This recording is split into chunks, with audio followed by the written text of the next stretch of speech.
Chapter 599. The chaos was dark, and the air was cold. Tang Zheng looked as far as the eye could see, but his line of sight did not project too far, making it hazy. Between heaven and earth, yin energy lingered, and a cold wind blew, causing one's heart to tremble. The yin energy was like insects, trying to drill into his body, but Tang Zheng was already experienced. He hurriedly circulated the ancient clear heaven scroll, and warm true qi flowed through his 8 extraordinary meridians, dispelling the cold yin energy. Where is Fengdu City? Tang Zheng's eyes were dark. This time he entered the tiger's den, but he was like a headless fly, unable to find his way. Forget it, I'll choose a direction first. Tang Zheng did not intend to sit still and wait for death. He quickly ran into the darkness. The cold wind whistled past his ears, and if it wasn't for his 9 yang saint body and the ancient clear heaven scroll, he would have been paralyzed by the cold. After running for dozens of kilometers tirelessly, Tang Zheng gradually gained some insight. The ghost realm was vast, and the land was barren. There were no plants, and it was even more desolate than a desert. The ground was cold and hard like rock. If he was in the human realm, he would have already seen the faces of people after running for such a long distance. However, he did not see a single person in the ghost realm. After running for another 100 kilometers, Tang Zheng came to an emergency stop. He vigilantly looked at a pile of buildings not far away. This was a place like a village, but there were no trees. On the desolate land, there were stone houses in picturesque disorder. The stone houses were made of dark stone. They looked ugly, but they gave people a feeling of sturdiness. Tang Zheng did not act rashly, and instead hid in the distance to observe. Finally, a figure walked out of the stone house. This person's body was surrounded by yin qi. With just a glance, Tang Zheng could tell that the other party was not an ordinary ghost. At the very least, it did not look like the muddle-headed ghosts that he had seen before. The other party's mind was clear, and its purpose was clear. It went into another stone house, and after a while, it came out again. Tang Zheng was moved. Since he did not know the direction of Fengdu City, why not catch one and ask? The other party did not know that danger was about to befall them. They left the village and walked out. Tang Zheng followed behind them, and the two of them moved further and further away from the village. A moment later, Tang Zheng suddenly increased his speed, and with a sound he appeared behind the other party. Before the other party could react, he was restrained by Tang Zheng. The man looked at Tang Zheng in horror and asked, "Who are you?" Tang Zheng finally got a good look at this person's appearance. His facial features were no different from a human's, but the yin energy on his body was denser. This person was different from the members of the ghost realm he had encountered before. He did not have any magical power fluctuations on his body. "Where is Fengdu City?" Tang Zheng asked coldly. "You want to go to Fengdu? Where are you from?" "Ghost citizens?" Tang Zheng was momentarily stunned. This was the first time he had heard of such a term. An astonished look appeared on the other party's face at the sight of Tang Zheng's stunned expression, and a hint of realization appeared on his face as he asked, "You're not a ghostly citizen? Then who are you? You're obviously not an emissary of hell." "Emissary of hell?" Tang Zheng frowned. An emissary of hell was the weakest member of the ghost realm he had ever encountered. However, this person was obviously afraid of an emissary of hell, which was really surprising. "Who are you? You're not an emissary of hell, nor are you a ghostly citizen. Could it be that you're a newly dead ghost?" Tang Zheng was confused. He was really confused by the other party's continuous questions. "First, tell me the general situation of the ghost realm. Otherwise, I'll make your soul scatter immediately." Tang Zheng threatened with a murderous aura. "Spare me, I'll tell you everything." The other party did not insist and immediately told Tang Zheng the truth. It turned out that the ghost realm was more complicated than Tang Zheng had imagined. The ghost realm was actually not much different from the human realm. They had a strict hierarchy. When people died, their souls would enter the ghost realm, and these souls would have various places to go. Those who were lucky would be reincarnated as humans, and most of them would settle down in the ghost realm and become residents of the ghost realm, known as ghost citizens. However, the hierarchy in the ghost realm was even stricter. As the lowest level of existence, The ghostly citizens did not have much status. On the other hand, the ghost realm was ruled by various bureaucrats, the representatives of which were the 10 Yama kings. This was a bit like the era when the human world was divided. Each Yama king occupied a territory, and the Yama king was the highest representative of power, ruling over thousands of ghost citizens. And Fengdu City was the center of power in the ghost realm. It was occupied by the most powerful king of hell. This king of hell was called King Yanluo. Fengdu City was located at the peak of Mount Yanfu. It was a very grand city. This ghostly citizen had only heard of it, and had never seen it with his own eyes. This place was hundreds of thousands of kilometers away from Fengdu City. It was definitely not something that could be reached in a day. The more Tang Zheng heard, the tighter his frown became. If Yi Xuanji was brought to Fengdu City to ask about the reason, then all his plans would go down the drain. Therefore, he had to rush there as fast as possible. However, it seemed like there was not enough time. The ghostly citizen looked at Tang Zheng in horror. He could not understand who this outsider was, and why he dared to trespass into the ghost realm. However, he knew that his life was in Tang Zheng's hands. Therefore, when he saw his frown, he quickly said, "Actually, it doesn't have to be a long journey to Fengdu City. There is a teleportation formation in the Chakravarti King's city that can reach Fengdu City directly." Teleportation formation? Yes, as long as you activate the teleportation formation, you can reach Fengdu City directly. It will save you a lot of time. The ghostly citizen nodded vigorously. Tang Zheng's eyes lit up. He asked, "Then how do I get to the Chakravarti King's city?" "This is the Chakravarti King's territory. As long as you walk 500 kilometers to the west, you will reach Chakravarti City. The Chakravarti King is one of the 10 kings of hell. He is the master of this area." The ghostly citizen said respectfully. Tang Zheng nodded and asked, "Then how do I use the teleportation formation?" The ghostly citizen said timidly, "As long as you have hell coins, you can use the teleportation formation to reach Fengdu City." Hell coins? What's that? Hell coins are the currency of the ghost realm. However, to use the teleportation formation, you will need a lot of them.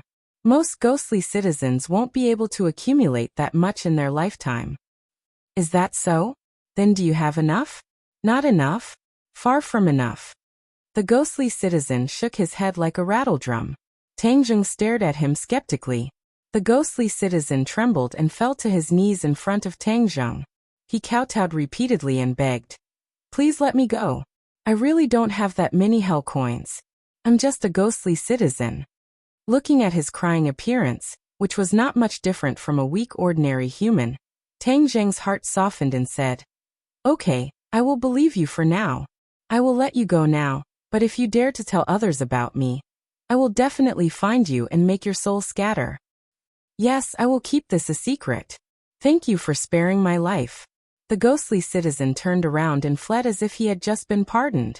He looked back at Tang Zheng and thought, "If I tell the Chakravarti King about the invaders, I will definitely be able to become a netherworld envoy. When that time comes, I will be able to strut around." However, Tang Zheng didn't hear his thoughts. He stood straight and stared at the west for a long time. Whoosh! Tang Zheng turned into a shadow and disappeared. Several hours later, Tang Zheng finally saw the outline of a city in the distance. The number of ghostly citizens on the road gradually increased. There were even netherworld envoys patrolling the streets. During this time, he passed by several villages and towns that were not much different from the human world. He couldn't help but click his tongue in wonder. In a daze, he felt as if he had returned to the human world. However, the human world was already a modern society, while the ghost realm was more like the ancient society of the human world. He first found a secluded place to recuperate and recover his stamina and true qi.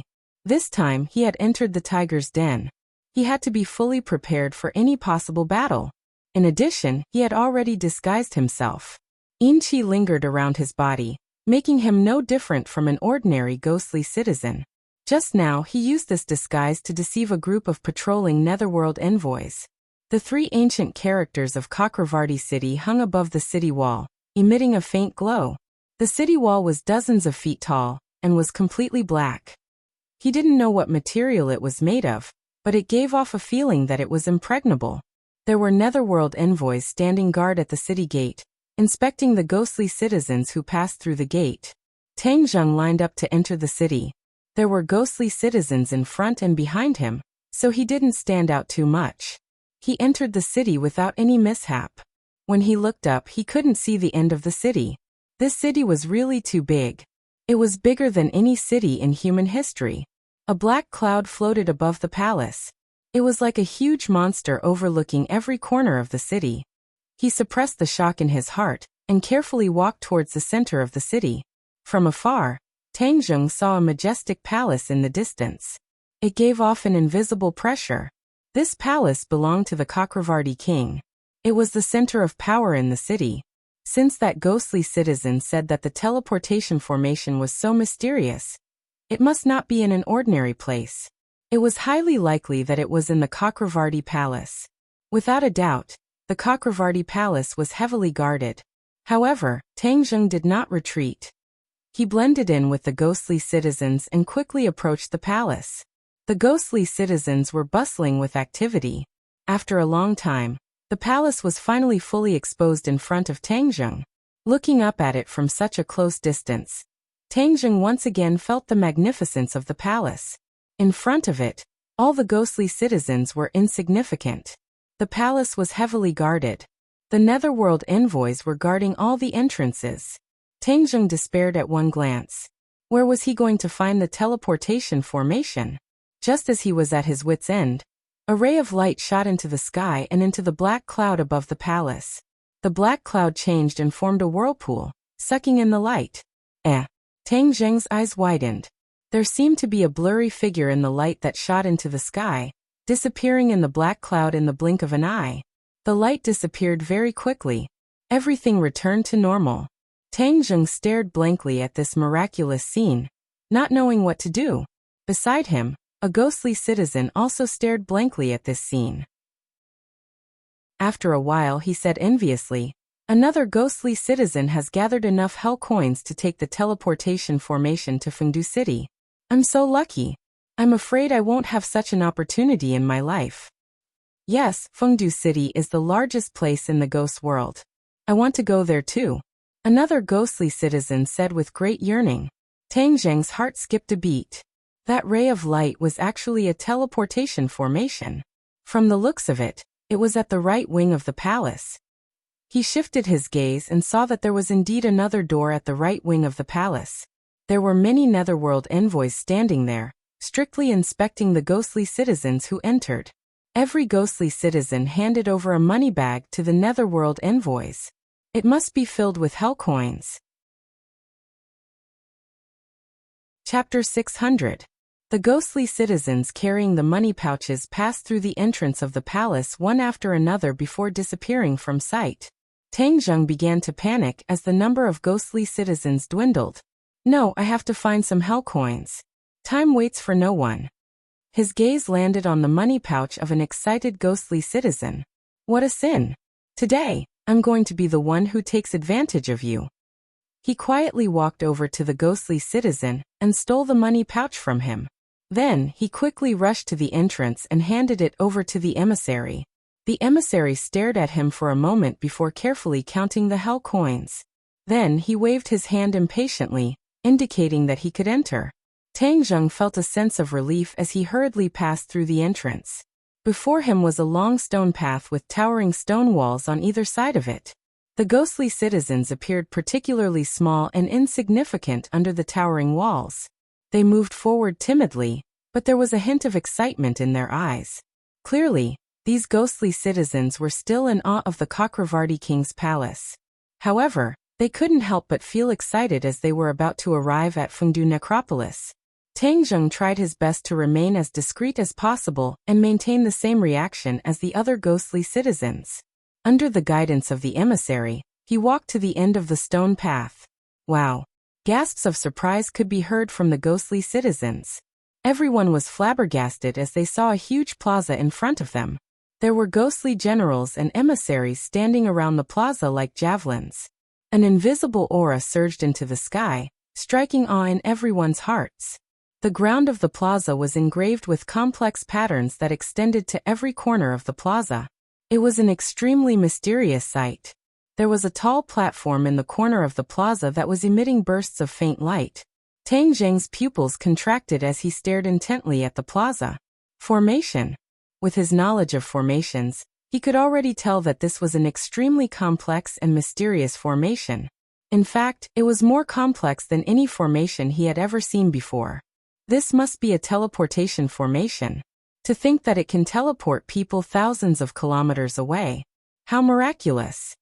Tang Zheng had never thought that formations could be used in such a way. It was as if a door had been opened in front of him, causing his eyes to light up slightly. Stand in the center of the formation. The Netherworld operatives yelled as the netherworldly citizens filed into the formation in a single file. Tang Zheng could sense bursts of magic power fluctuations erupting from beneath his feet.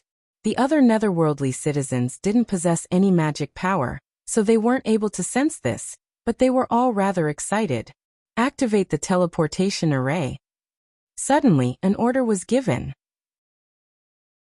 A ghost marshal walked up to the platform, took out a shiny black token, and inserted it into a groove on the platform. Shwa. A beam of light rose up from the ground of the plaza, before flying past the ghostly citizens and into the sky. What a powerful spell formation! What shocking mana fluctuations! Tang Zheng's pupils constricted as he immediately sensed something strange. As soon as this pillar of light appeared, the entire space around them began to undergo a drastic change.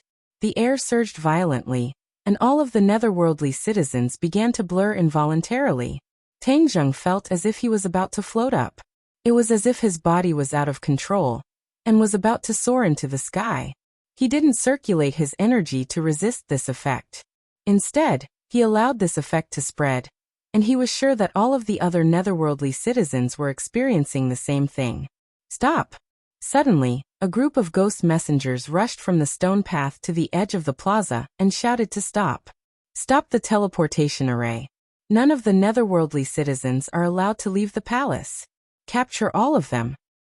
The ghost generals and ghost messengers around the plaza acted as if they were facing a great enemy. They all raised the spears in their hands and stared menacingly at the helpless netherworldly citizens. Tang Zheng trembled violently as he realized that things weren't looking good. However, it was already too late. The ghost marshal abruptly pulled out the token that was inserted into the platform. Whoosh! The light that filled the sky crumbled and shattered into nothingness.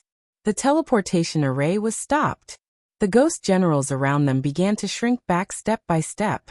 The spears in their hands were aimed at the netherworldly citizens in the center of the plaza. They clearly didn't have any good intentions. Tang Zheng did not act rashly, because he had not figured out what was going on. Although he had an ominous premonition, the other party had a lot of people, and this was the other party's territory, so it was better to wait and see. The last group of ghost messengers lowered their heads and whispered a few words to the ghost marshal. The ghost marshal's expression darkened and became even more ferocious. Its eyes were cold as it stared menacingly at the netherworldly citizens. Bang! The ghost marshal took a few large steps forward. The sound of its footsteps was so loud that it hurt everyone's eardrums.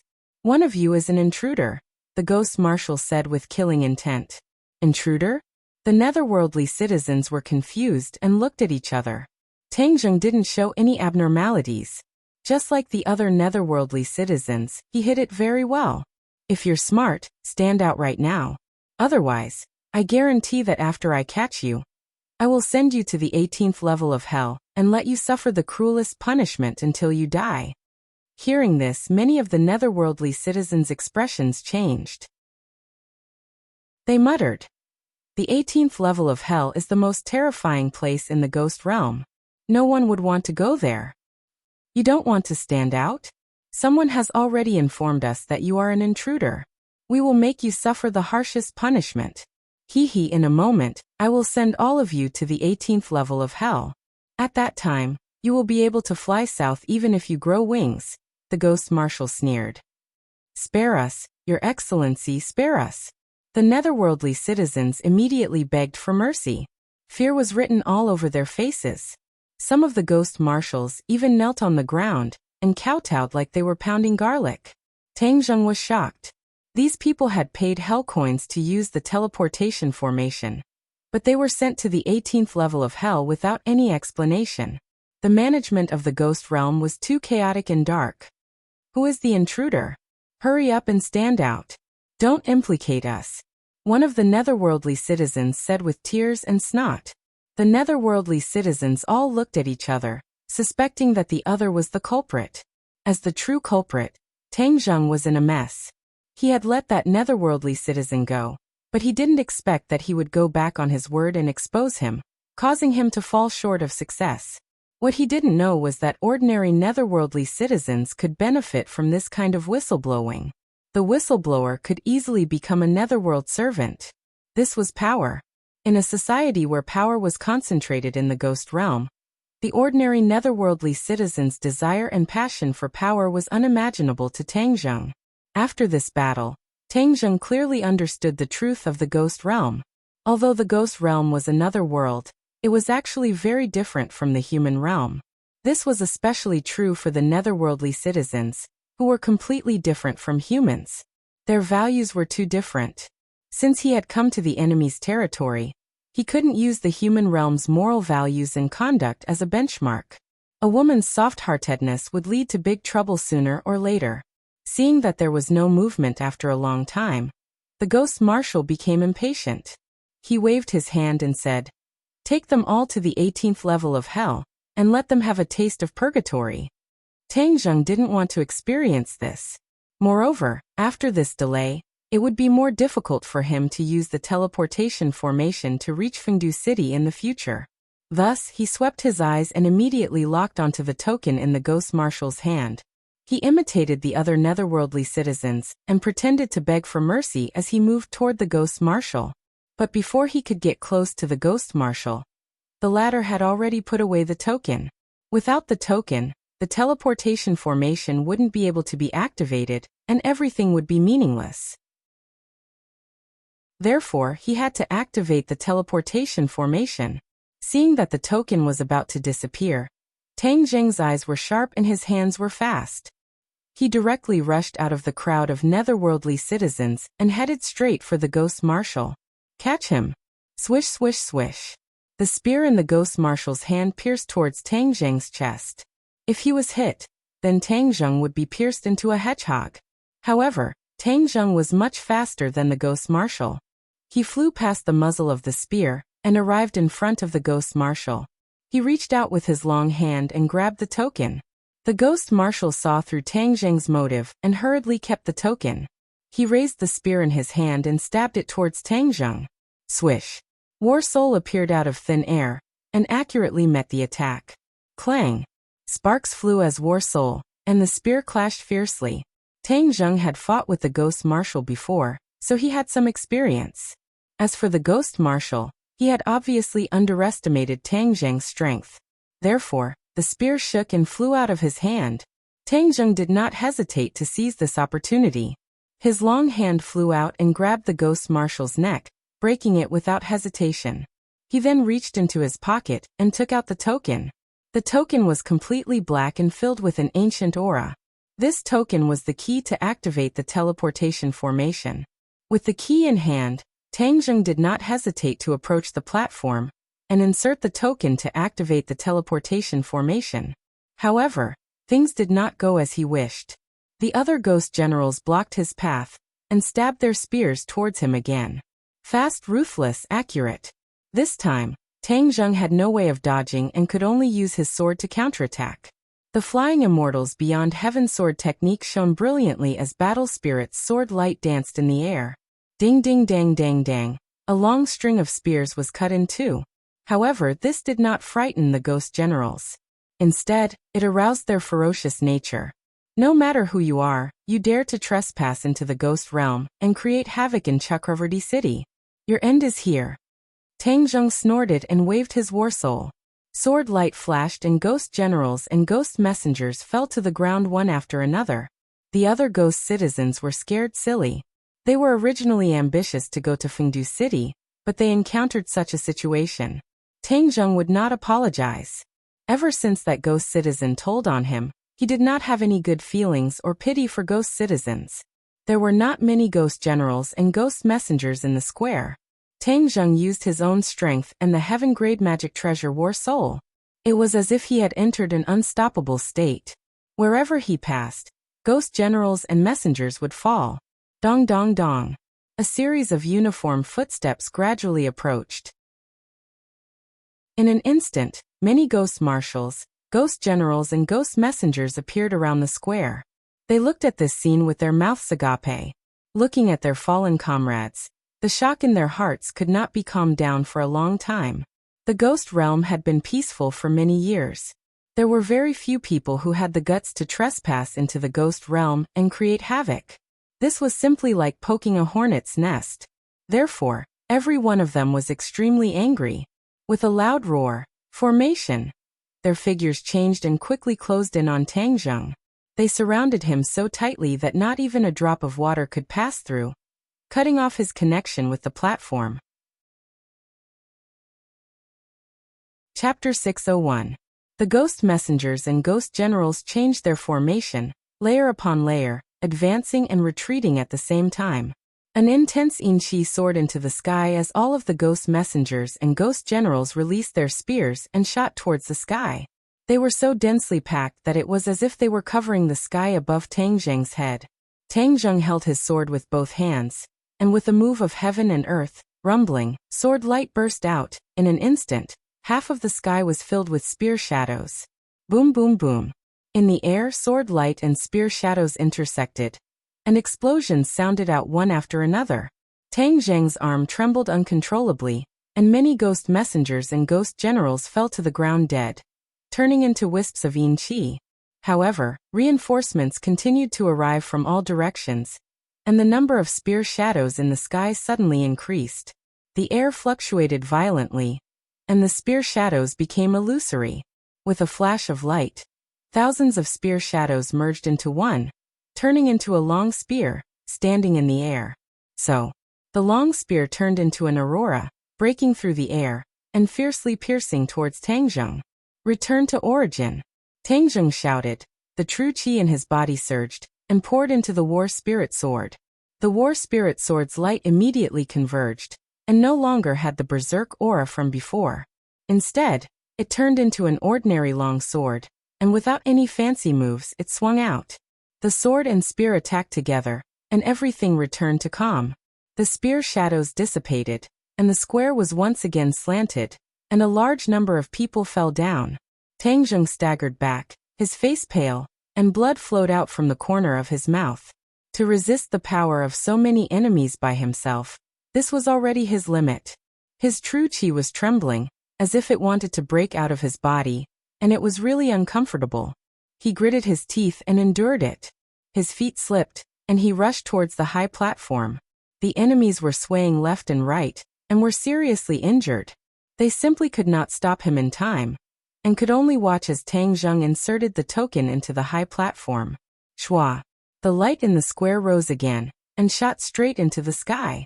Tang Zheng stood in the middle of the light, his figure slowly becoming blurry. In the sky, the black clouds changed, forming a vortex, and all the light was sucked into it. Tang Zheng felt himself becoming lighter. He flew up bit by bit, and was sucked into the black clouds, disappearing without a trace. In front of him was an endless darkness. He couldn't see anything. Tang Zheng could only feel his own breathing. He didn't know where he was at all. Bang! Tang Zheng's feet finally landed on the ground. His body paused for a moment as his feet touched the ground. The darkness was dispelled and the light shone. Figures overlapped and Tang Zheng's pupils constricted as he vigilantly stared ahead. This was another huge plaza. Ghost generals and ghost generals stood around the plaza like javelins, glaring at each other like tigers eyeing their prey. What are you waiting for? Hurry up and leave. The messenger nudged Tang Zheng and urged. He must have been scared silly by the appearance of Fengdu City. Every time we see this kind of country bumpkin, another ghost servant sneered. Haha, Fengdu City is the center of the ghost world.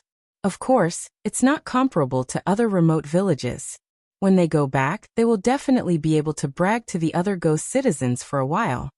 Tang Zheng's tense muscles finally relaxed. If he hadn't heard the words Fengdu City, he would have resisted violently. I've finally arrived at Fengdu City. So damn fast. Tang Zheng could only use this sentence to express the shock in his heart. I must find out what's going on with this teleportation array in the future. With this array, the distance to other places won't be a problem at all. Tang Zheng maintained the appearance of an ordinary ghost citizen. He timidly left the plaza and walked into a stone path. Behind him was a swaggering ghost servant. Seeing him looking around, he kicked his leg and scolded. What are you looking at? Be careful, or I'll gouge your eyeballs out. Is Yama Palace a place where you can look as you wish? Yama Palace. Tang Zheng's heart violently thumped a few times. He remembered that Fengdu City was the territory of King Yama. This Yama Palace was probably King Yama's palace. This was the center of power in Fengdu City, a true dragon's pool and tiger's den. Since the other party brought Yi Xuanji's soul to Fengdu City, it's most likely to be brought to Yama Palace. Yama Palace is heavily guarded. If I go out, it won't be easy to come in again. Why don't I take advantage of this opportunity to search around? Tang Zheng's eyes lit up. He thought that this method was reliable. Seeing that Tang Zheng didn't restrain himself, and instead looked around even more unscrupulously, the ghost servant was furious. He scolded. Country bumpkin, you don't know the rules from a small place. Today, I will teach you the rules of Fengdu City. After that, the whip in his hand fiercely lashed at Tang Zheng. Tang Zheng suddenly turned around and raised his hand to grab the whip. With a forceful pull, the ghost servant was dragged in front of him.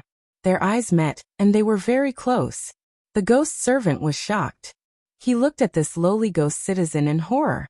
Soon after, he came back to his senses and flew into a rage. You are courting death. The ghost servant attacked again, but Tang Zheng grabbed his fist and twisted it. The ghost servant's arm turned into a fried dough twist. The pain made him grimace. You. Who are you? The ghost servant was not stupid. The difference between ghost citizens and ghost servants was like a chasm. How could he resist him? This was definitely not a ghost citizen. Tang Zheng grabbed the ghost servant's neck and stopped him from shouting. He stared at him fiercely and said, If you dare to shout, I will make your soul scatter. Obediently answer my question.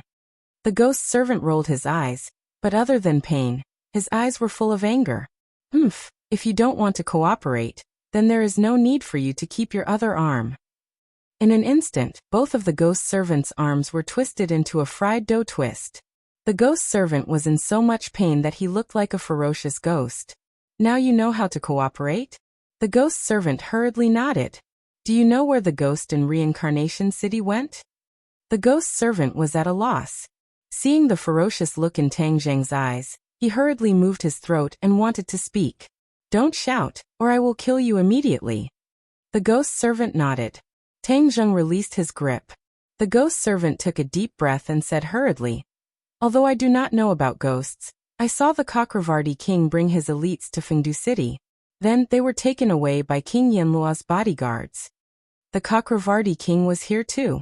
No wonder the Cakravarti city was weak, which gave Tang Zheng the opportunity to take advantage of it. Tang Zheng did not think that he could go against the 10 kings of hell alone. The Cakravarti king must be a very powerful existence. But now that the Cakravarti king was here, he would have to face 2 kings of hell. Tang Zheng was even more inferior. But even if he knew that there were tigers in the mountains, he still had to go there. Where will the Cakravarti king be taken to? Tang Zheng asked again. Where is the meeting hall? West. Can you let me go now? I will not make the same mistake twice. I will not trust the people of the ghost world again. Tang Zheng said coldly. Crack. With a twist of his neck, the ghost servant died and turned into Yin energy, disappearing without a trace. Tang Zheng rushed towards the direction of the assembly hall, disappearing into the orderly and majestic group of palaces. Along the way, he avoided a few pairs of patrolling ghost servants and arrived at the center of Yama Hall. There were obviously more guards. Not only were there patrolling teams in the open, Tang Zheng also found a few spies in the dark. Therefore, he had no choice but to slow down and be careful to avoid being discovered. Not far away, A building with a different style stood in front of him. It was very eye-catching, and Tang Zheng's attention was immediately attracted. Moreover, the security outside this building was much tighter than other places. There were 2 ghost marshals guarding the door. Could this be the meeting hall? Tang Zheng approached step by step, but did not sneak in from the main entrance. Instead, he circled to a blind spot on the side of the building, and with a leap he climbed onto the eaves and crouched on the roof, listening attentively. Chakravarti King, is what you said true? Is there really a sudden increase in lifespan in your jurisdiction? A dignified voice asked. A high-pitched voice replied. Of course, this is after a careful examination. The evidence is this ghost in front of us. He was originally at the end of his lifespan, but suddenly, he inexplicably gained 10 more years of lifespan. And the investigator I sent to investigate disappeared for no reason. This time, I've deliberately captured a part of this person's soul and brought it back to the ghost realm. I'm determined to get to the bottom of this.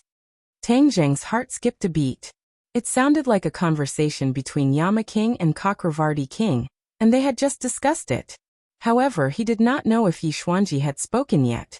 Let him speak. Who is the mastermind behind this? Yama King pondered for a moment and said, if we find out who it is, we must kill this person. This person is the natural enemy of the ghost realm. We must not let him live. Of course. Yi Xuanji, let me ask you, who gave you 10 years of lifespan? Chakravarti King asked fiercely. Who are you, and why did you capture me here? What is the ghost realm? Yi Xuanji asked angrily. How dare you shout in the ghost realm? Do you believe that I will destroy your soul and make you unable to reincarnate? Chakravarti King was furious. Yi Xuanji was not an ordinary person. He did not die a natural death, but his soul was forcefully captured. His soul was still very conscious. Although his throat had been sealed the entire time and he was unable to speak, he was truly terrified by such a technique. Even so, he was not completely scared out of his wits. Hearing Chakravarti King's threat, he glared at them and said, I don't care what ghost realm you are in. If you don't let me go, I will kill you. The head of the Ye family was indeed domineering. He dared to talk back to 2 Yama Kings. Chakravarti King said coldly, since you can't accept reality, I will wake you up. Suddenly, an ear-piercing scream rang out. What are you doing to me? It hurts. Stop. This was not an ordinary physical pain. It was a pain and trembling that came from the depths of his soul. His soul could not resist at all. This was why no matter how powerful a person was, they would still have to submit to the king of hell after they died. They could not even muster the slightest thought of resisting. This was because souls could not fight against the king of hell. The king of hell was the natural enemy of souls. They had an unmatched advantage and strength. I said, I will tell you anything. Chapter 602. Hearing Yi Xuanji's words, Tang Zheng knew that things were not going well. The head of the Ye family did not seem to be as tough as he thought. There was no way to hide anymore. Boom! With a fierce stomp of his feet, a large hole appeared in the roof, and the tiles fell down like raindrops. Tang Zheng flew down, and while he was still in the air, the War Soul Sword flashed, and it had already slashed towards the people in the meeting room with an indomitable will. Who is it? Shouts burst out. One by one, figures rose from the ground. The magic weapon in their hands shone brightly as they welcomed the War Soul Sword. Tang Zheng took the initiative. The heaven-flying immortal sword technique was continuously used. Its power was peerless, and it collided with the magic weapon of the others. Then he took the opportunity and rushed towards Yi Xuanji without hesitation. Yi Xuanji still had a look of fear and pain between his brows, but in the next moment, he looked at this uninvited guest with his mouth agape. Especially that gorgeous and domineering sword technique. It caused his mind to be greatly shaken. There was a sense of familiarity that he could not figure out for a while. He did not recognize Tang Zheng, because, ever since he came to the ghost realm, Tang Zheng had already used an illusion to change his appearance. Seeing that this uninvited guest was actually running towards him, Yi Xuanji's eyes widened even more. His face revealed a terrified expression.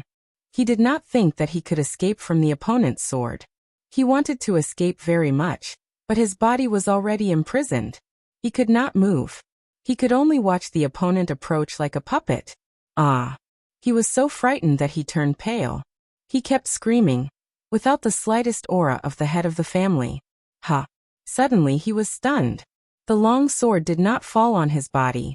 Instead, this uninvited guest grabbed his shoulder and pulled him back, rushing towards the door. This person is here to save me? Yishuanji's mind was confused. There was someone in this damned place who cared about him, and even risked his life to save him? Who is this person? That's right. Why did the sword technique just now have a sense of familiarity? As if he had seen it somewhere before? He did not have enough time to think about this question, because an angry roar exploded his eardrums, like rolling thunder. Stop him! King Yanluo flew into a rage. No matter who the other party was, they dared to barge into his meeting room and snatch people from his hands under the watchful eyes of everyone. This was completely challenging his dignity and bottom line. If he allowed the other party to succeed, then his prestige in the world of spirits and souls would be greatly reduced in the future, and he might even become a private laughingstock. The King of Hell was recognized as the head of the 10 kings of Hell in the ghost realm. The other kings of Hell had long coveted this position. If he couldn't stop the other party this time, then even his position would be in danger. Under the command of King Yanluo, the sound of breaking through the air rang out. One after another, ghostly figures chased after Tangzheng. All sorts of magical treasures illuminated the meeting hall, making it dazzling. A strong wind blew behind him. Tangzheng's face darkened. He pointed behind him, and the dragon trapping rope appeared out of nowhere. It danced in the air like a spirit snake. Boom! Boom! The dragon trapping lasso blocked most of the attacks, and a few of the enemies were even whipped by the lasso, exploding and dying. However, there were too many attackers, and there were still a few that slipped through the net and hit Tangzheng's back. Puff! Blood spurted out, and pain flashed across Tangzheng's face. However, he gritted his teeth and endured it. Instead, he took advantage of the momentum and escaped to the door with Yishuanji. As a guest, the Cakravarti king couldn't just stand by and watch, because he was the one who brought Yishuanji here, and he couldn't stay out of it. His eyes were like torches, and they were as round as copper bells. He shouted angrily, "Trying to escape? Leave your life here." Whoosh! He slapped his palm in the air, and a square seal shot out from his palm. Like a mountain, it fell down on Tangzheng and Yishuanji from above. The word king was written on the square seal, and it emitted a mysterious and powerful force. Tangzheng's breathing suddenly stopped, as if he was about to suffocate. He took a deep breath to regain his strength. He didn't even need to raise his head to know that there was a powerful magical treasure coming at him. Hence he roared and had no choice but to stop. Yishuanji staggered and almost fell down. Tangzheng turned around abruptly, and with a flip of his hand, he was already holding the heaven-shaking bow and sun-shooting arrow. A powerful aura was immediately emitted from the bow and arrow. He pulled the bow and arrow, and there was nothing fancy about it. With a piercing sound, the sun-shooting arrow pierced through the air, and directly hit the square seal above his head. Boom! With a loud sound, the square seal fell from mid-air. The sun-shooting arrow flashed and lost its power. It was nailed to the beam, and only the tail of the arrow was left, trembling non-stop. Seeing this, the people of the ghost realm were shocked, and looked at the heaven-shaking bow and sun-shooting arrow in disbelief. One must know that the power of the Cakravarti king's attack was not to be underestimated, especially that square seal, which was one of the most important magical treasures of the ghost realm's kings. Yama's seal. That was the name of the square seal, the token of the 10 kings of hell. Not only was it a symbol of power, it was also a powerful magical treasure. However, due to the strength of each king of hell and the size of his territory, the level of the Yama's seal was different. The Yama's seal would change according to the strength of each king of hell. This was because the Yama's seal operated in the same way as the ghost realm. The stronger the ghost realm was, the stronger the Yama's seal would be. Over the years, the ghost realm had developed, and the power of each king of hell's seal had undergone a qualitative leap. Of course, as the current king of hell was the most powerful king of hell, his Yama's seal was the most powerful. However, the Cakravarti king's Yama seal was not to be underestimated. He used such a powerful magical treasure in his first attack, and it showed that he did not underestimate his opponent. Instead, he was determined to stop Tang Zheng, and even kill Tang Zheng. However, the result shocked everyone. The Yama seal was on par with the arrow. Moreover, the Cakravarti king could clearly feel the damage to the Yama seal when the arrow collided with the seal. If he were to clash with the arrow a few more times, his Yama seal would definitely be damaged, and that would be a huge problem for him. Although the others did not feel it as clearly as the Cakravarti king, they were all dumbfounded and speechless. Tang Zheng did not care about losing the shooting sun arrows as he shouted, "Go!" and rushed out of the meeting hall with Yi Xuanji. Yi Xuanji stared at the bow in Tang Zheng's hand, his expression fluctuating as he suddenly came to a realization. Stuttering, he said in disbelief, "It's you. It's actually you." Seeing the shooting sun arrows and the sky-shattering bow, Yi Xuanji was sure of Tang Zheng's identity, but he still could not believe that it was him who came to save him. In the past, he had tried many times to cut ties with Tang Zheng, but he did not expect that he would be the one to stand up for him in this moment of crisis. But in an instant, he realized another problem.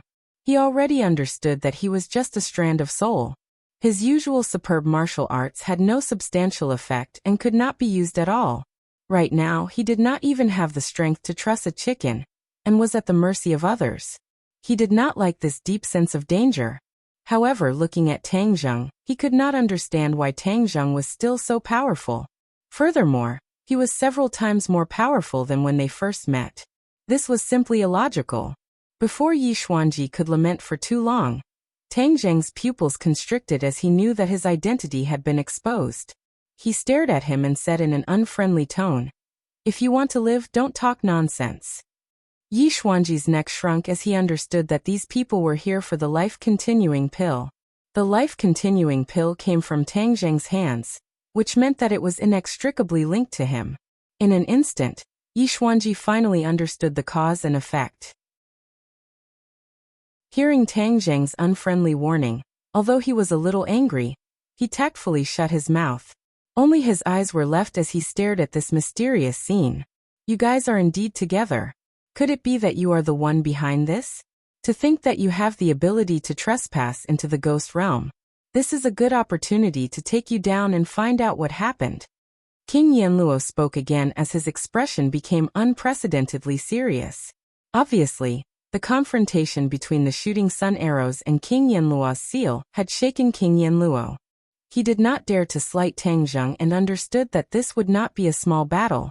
However, this was his home ground after all, and he had absolute confidence in taking down his opponent. Tang Zheng did not care about the other party's question. He knew that there was a big gap between his strength and King Yanluo's. If he continued to fight, only death would await him. He immediately warned Yi Xuanji in a low voice, "You must stay by my side. This will be a fierce battle. If you are too far away from me, then I won't be able to protect you, and you will never be able to return to the human realm to see your family again." Yi Xuanji nodded. "Don't worry, I will try my best not to cause trouble for you." After all, he was the head of the family and a smart person. He knew what was more important, and what was more important. The Cakravarti king's face flushed red. His attack did not succeed, and he wanted to make up for it and regain his face. However, King Yanluo did not give him the chance. Since the Cakravarti king had failed, if King Yanluo defeated Tang Zheng, he would be able to suppress the Cakravarti king. As the kings of hell who had always been fighting in the open and in the dark, King Yanluo was very willing to harm others to benefit himself. His figure flashed and instantly closed the distance between him and Tang Zheng. His palm flashed as the terrifying power of King Yanluo's seal was immediately released. In the ghost realm, King Yanluo's seal is everything. Unlike the Cakravarti king, King Yanluo did not fight head-on. Instead, he used another function of King Yanluo's seal, soul absorption. King Yanluo's seal could absorb any soul in the ghost realm as long as the user was strong enough. Even the 10 kings of hell were no exception. When these souls were absorbed by King Yanluo's seal, they would be directly transported to the 18th level of hell, and suffer incomparable pain. King Yanluo was very confident. He wanted to let his opponent have a taste of the 18th level of hell, and let him understand the power of the ghost realm. Tang Zheng did not know this. Seeing that his opponent had activated King Yanlua's seal again, he did not hesitate to draw his bow and arrow, preparing to use the same trick again. Suddenly, a wave of dizziness hit him. He felt that his soul was about to leave his body. The King Yanlua's seal was like a black hole, attracting his soul. Chapter 603. His soul was about to leave his body. This feeling was too mysterious. Tang Zheng couldn't help but cry out. Yama Wang sneered and said disdainfully, "Struggling? Is there any use?" Tang Zheng didn't comment and hurriedly circulated his true qi. However, he found that everything was in vain. His true qi leaked out without any resistance. Yi Xuanji's situation was even worse. He was originally a wisp of soul, so he directly floated toward Yama's seal. "Stop!" Tang Zheng gritted his teeth and roared, grabbing Yi Xuanji. But in an instant, he felt that his soul was attracted by an even greater force. It was really about to float away. Yama Wang was full of confidence. He continued to circulate his energy. The suction force of Yama's seal suddenly increased, and Tang Zheng's soul directly left his body. "No, I have to think of a way." Suddenly, Tang Zheng had an idea. Now the only thing he could rely on was the four symbols venerables. "Come out!" Boom. The four symbols venerables stomped on the ground fiercely. Its huge body directly pierced through the roof of the meeting hall. Ah! Cries of alarm sounded. Everyone was frightened by this huge thing. What is this thing? The four symbols venerables grabbed Tang Zheng's soul and merged it with his body. Tang Zheng finally regained his mobility.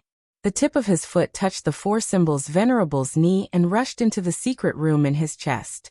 This was the first time Yi Xuanji entered the four symbols venerable's body. He couldn't help but be speechless. He knew that the Chu clan's patriarch was unlucky in the hands of this big guy, so he was especially afraid.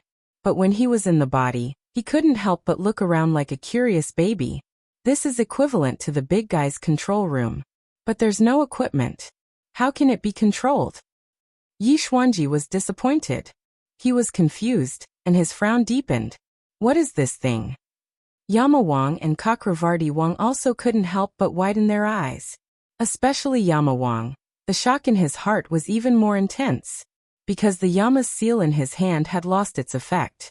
It could no longer absorb the other party's soul. The Yama seal's powerful advantage had actually lost its effect. This was something that Yama Wang had never encountered before. What's going on? The Yama King's eyes darkened as he stared at the four symbols venerables. He snorted coldly and said, "No matter what you are, you can forget about escaping from my grasp in the ghost realm." With a flash of light, the Yama seal suddenly enlarged and turned into a towering mountain. It directly broke through the roof and pressed down on the head of the four symbols venerable, determined to suppress it. Tang Zheng's HP was fully restored. With a thought, the four symbols venerable punched toward the sky. Boom! Like a sudden clap of thunder, the ground was filled with debris. The feet of the four symbols venerable sank into the ground, and the flying debris hit a few people from the ghost realm, killing them one after another. The Yama seal descended bit by bit, as if it was going to crush the four divine beasts. Tang Zheng turned pale with fright. He had originally thought that the four symbols venerables would be enough to deal with the other party, but it seemed that he had still underestimated King Yanlua's strength. The Yama seal truly had the power of 1,000 caddies. It was like Mount Tai was pressing down on them. Not only were the bodies of the four divine beasts creaking as if they were about to fall apart, even Tang Zheng felt as if his own bones were about to shatter. Ah! The heart-wrenching pain caused Tang Zheng to involuntarily scream. His cheeks flushed red, and a terrifying cold light erupted from his eyes. He roared, "Another one!" Boom boom. With two loud sounds, two giant feet appeared out of thin air. They raised their hands and pushed, supporting the Yama's seal together with the four symbols venerable from before. Go! The two four symbols venerable worked together, gushing out with force. Swoosh! The Yama's seal was sent flying. Taking advantage of this opportunity, the four symbols venerable took a step forward and rushed out with the speed of a thunderclap. They shuttled through the scattered halls and rushed straight out of the city. Boom, boom, boom, boom. The 4 feet landed on the ground. The various halls of King Yenluo's hall were destroyed, turning into ruins under the feet of the 4 symbols venerable. The people from the ghost realm in the halls screamed as they fled. Many of them were directly crushed under the feet of the 4 symbols venerable. When the Yama King saw this, he gritted his teeth in hatred.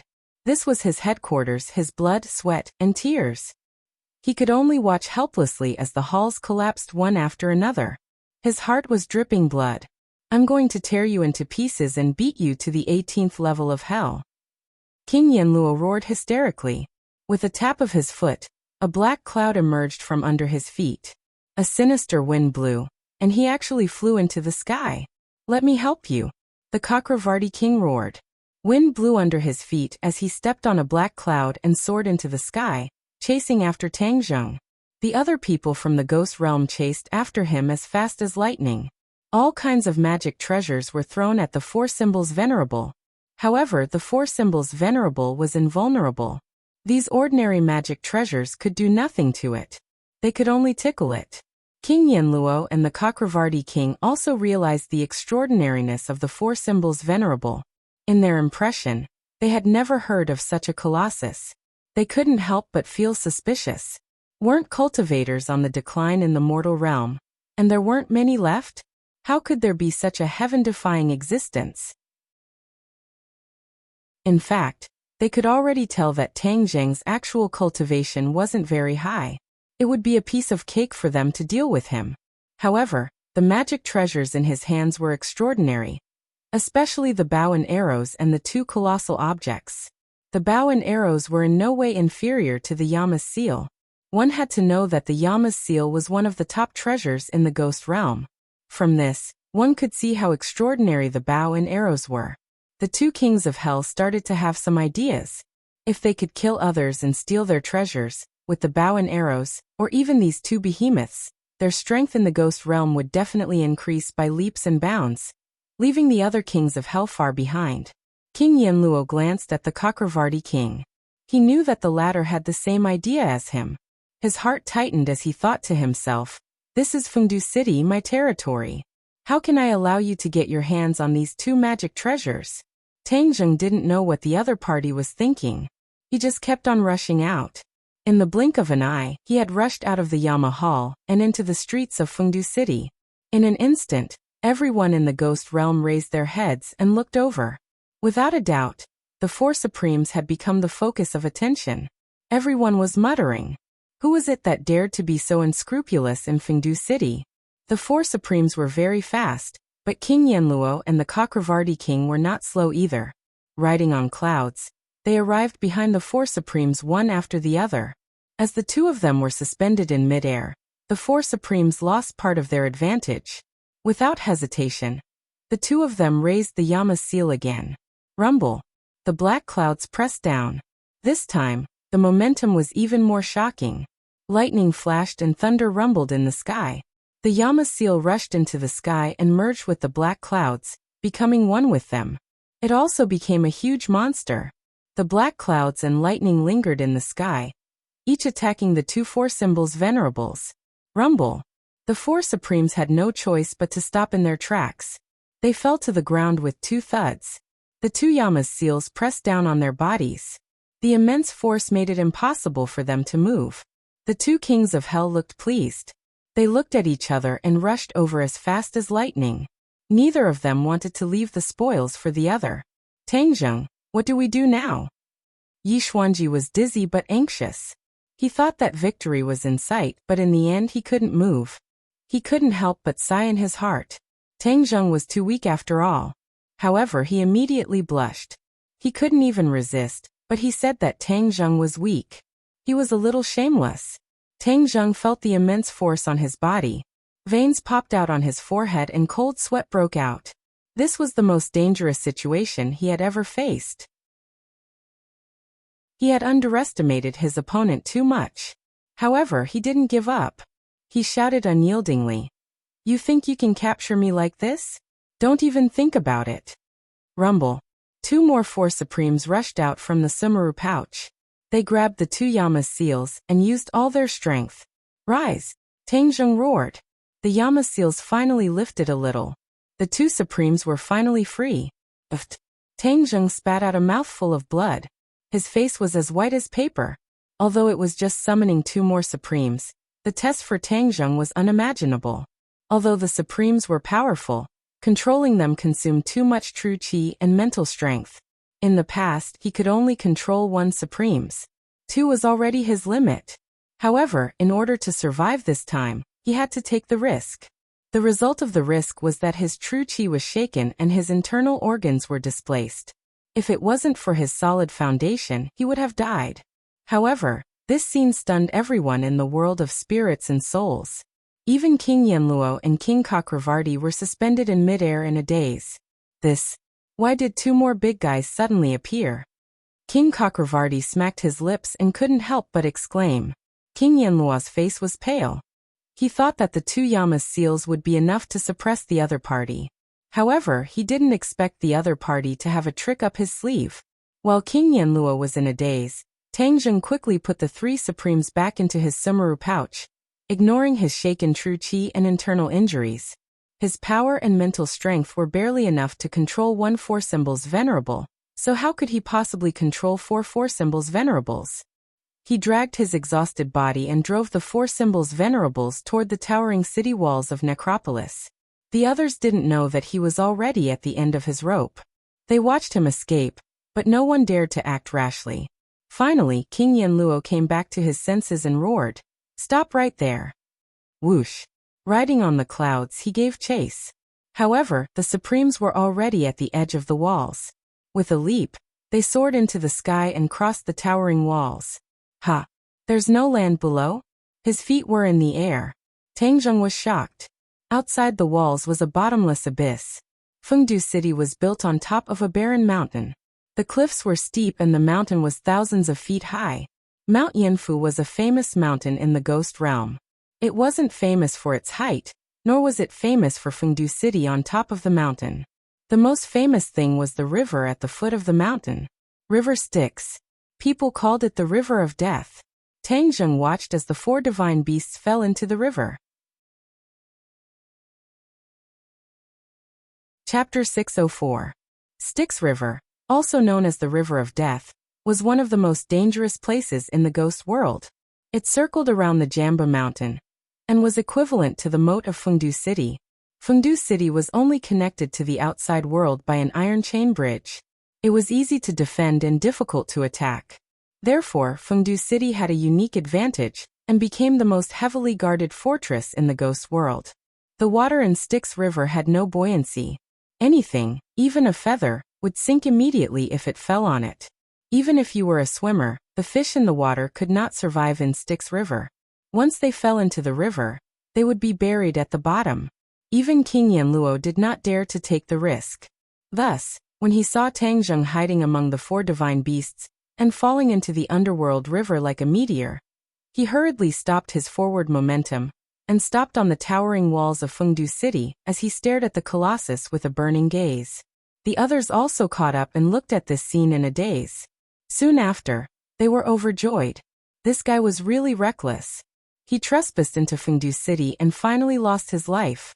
However, King Yanluo and King Chakravarti were slightly disappointed, because the two powerful magic treasures were buried at the bottom of the river, and did not fall into their hands.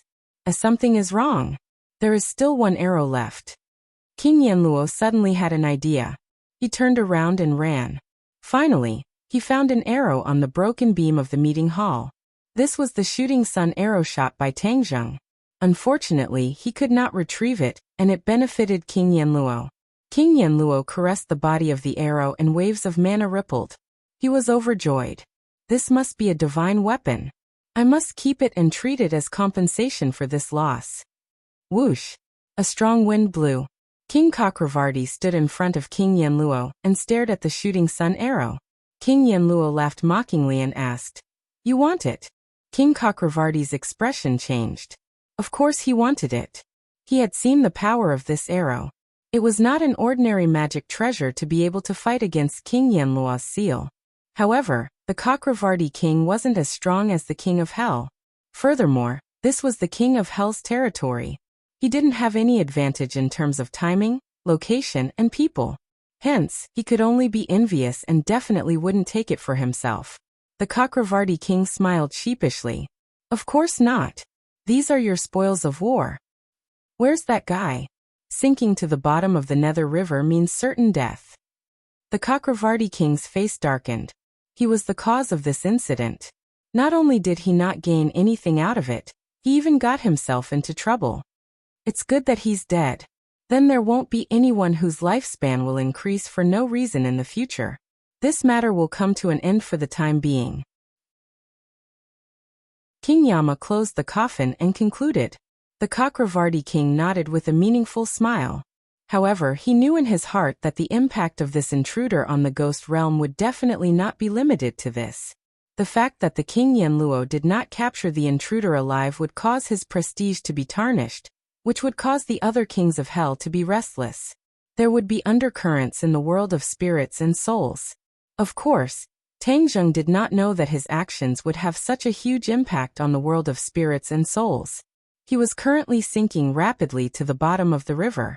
He had already tried to get out of the body of the 4 divine beasts, but he realized that the river water had no buoyancy at all. He was like a piece of heavy iron, sinking rapidly. Moreover, there was no oxygen in the river water.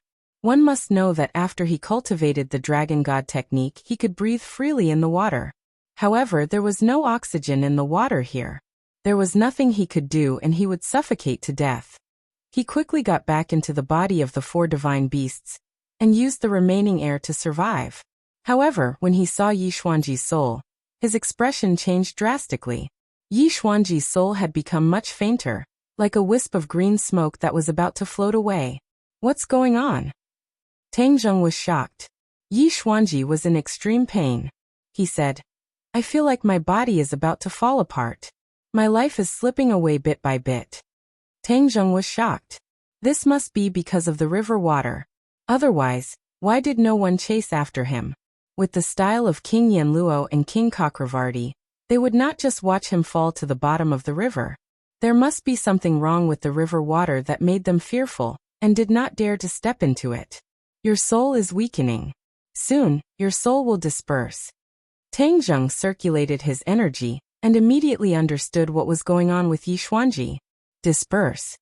Yi Xuanji's expression changed drastically. He was scared out of his wits. After experiencing so many things, his nerves had become very weak. If it was a normal person, they would have been scared out of their wits. It was already commendable for him to be able to hold on until now. Tang Zheng, you must save me. You can't just watch me die. You are Ding Dong's boyfriend. Yi Xuanji said anxiously. Tang Zheng was slightly startled. The Yi Xuanji in the past was not so weak and would not beg so humbly. It seemed that the incident in the ghost realm had a big impact on him. Even his temper and personality had changed a lot. Of course I won't just watch you die. But now, I can't even protect myself. Tang Zheng said calmly. Why? There's something wrong with this river. We can't go up. No, you must have a way. You can even come to the ghost realm. You must have a way to go ashore. Yi Xuanji said. Tang Zheng shook his head and smiled bitterly. He had already tried just now. The river was not wide. Under normal circumstances, he could drive the 4 divine beasts to walk along the riverbed.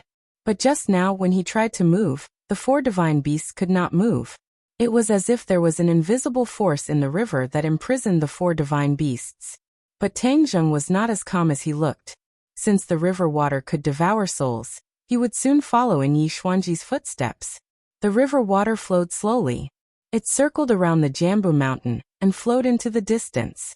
The 4 divine beasts were carried by the river water to an unknown place. Yi Xuanji kept urging Tang Zheng to think of a way. It was like a swarm of flies buzzing around Tang Zheng's ears. Tang Zheng gradually became distracted. He could not concentrate at all. Suddenly, he frowned and could not help but scold. Shut up. If you want to live, then be quiet. Yi Xuanji was stunned.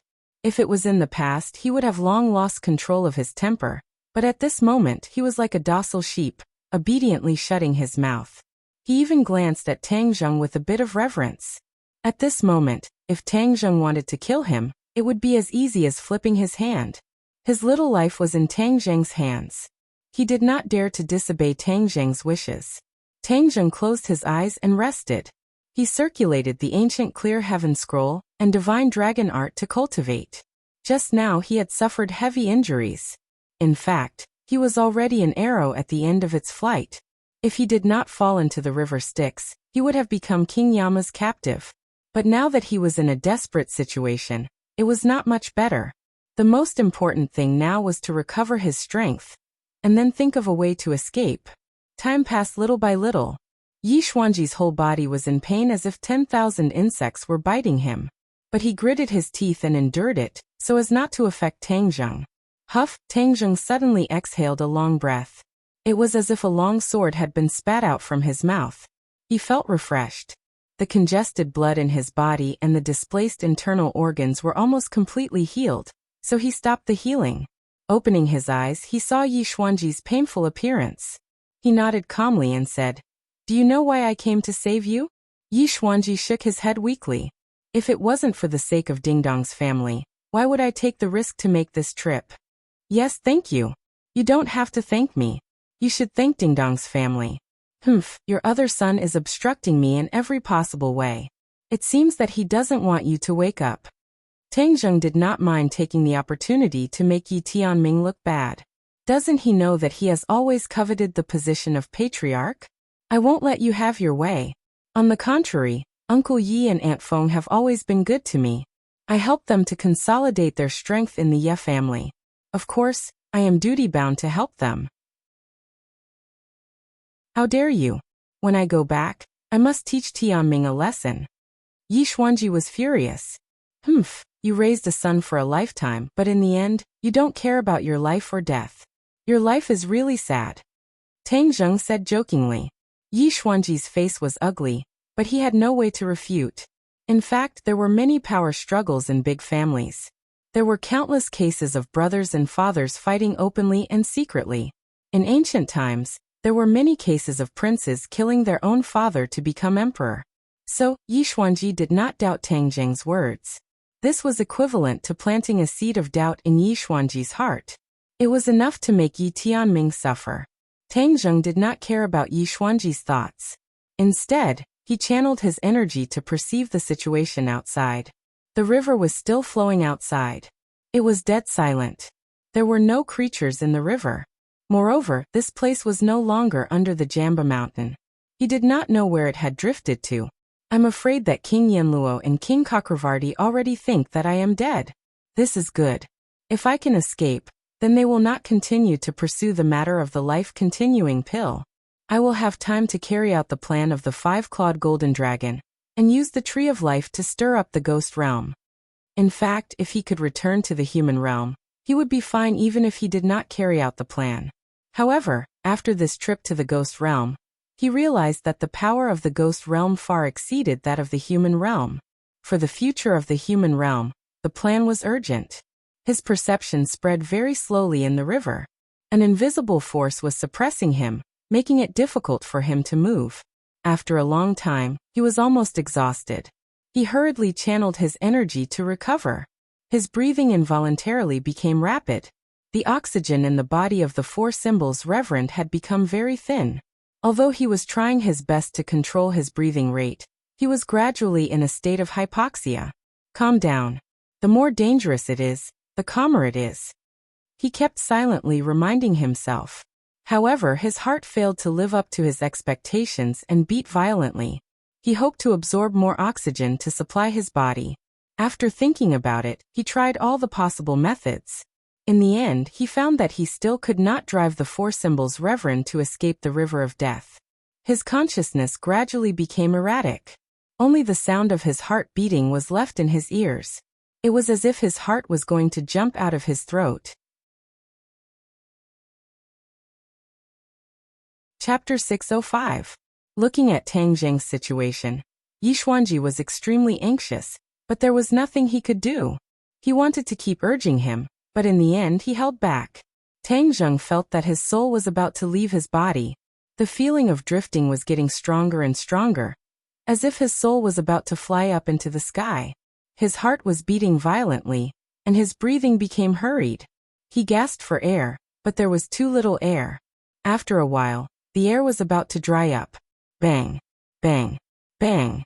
Tang Zheng's breathing stopped, but the sound of his heartbeat reverberated in all directions, like the muffled sound of a heavy hammer hitting a drum, causing one's heart to tremble.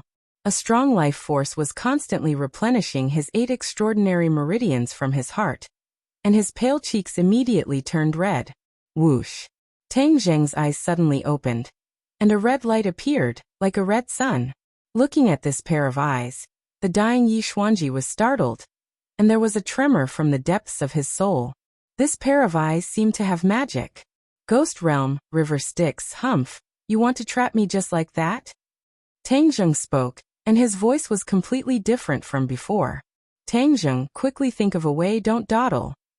Yi Xuanji saw him talking to himself, and finally couldn't help but urge him. Who do you think you are? How dare you order me around? Tang Zheng's eyes flashed, and he glanced at Yi Xuanji. Yi Xuanji felt as if he was struck by lightning, and there was an explosion in his mind, as if his soul was about to completely scatter. You? How did you change? Yi Xuanji's expression changed greatly, and he asked in fear. Tang Zheng snorted, and didn't say anything. He waved his hands, and with 3 loud sounds, 3 undercurrents surged in the river Styx. 3 four symbols venerable appeared. 4 four symbols venerable stood quietly on the riverbed, and they were extremely quiet, emitting an exceptionally mysterious aura. When Yi Xuanji saw this gigantic creature again, he still felt his heart palpitate. Back then, a single 4 symbols venerable was able to take care of the Chu family's patriarch, so he, Yi Xuanji, was simply not enough in front of this big fellow, let alone facing 4 of them at once. However, he still had huge doubts about Tang Zheng in his heart. What had happened to him? Whether it was his aura or his tone, it was completely different from before. When Yi Xuanji faced the current Tang Zheng, he even felt as insignificant as an ant. This was too absurd. A sliver of recollection appeared in Tang Zheng's eyes as he looked at the 4 symbols venerable. He muttered to himself, "For symbols venerable, you've been covered in dust for countless years. You're truly a pearl covered in dust. I hope you will shine brilliantly in the future, and rebuild your former glory."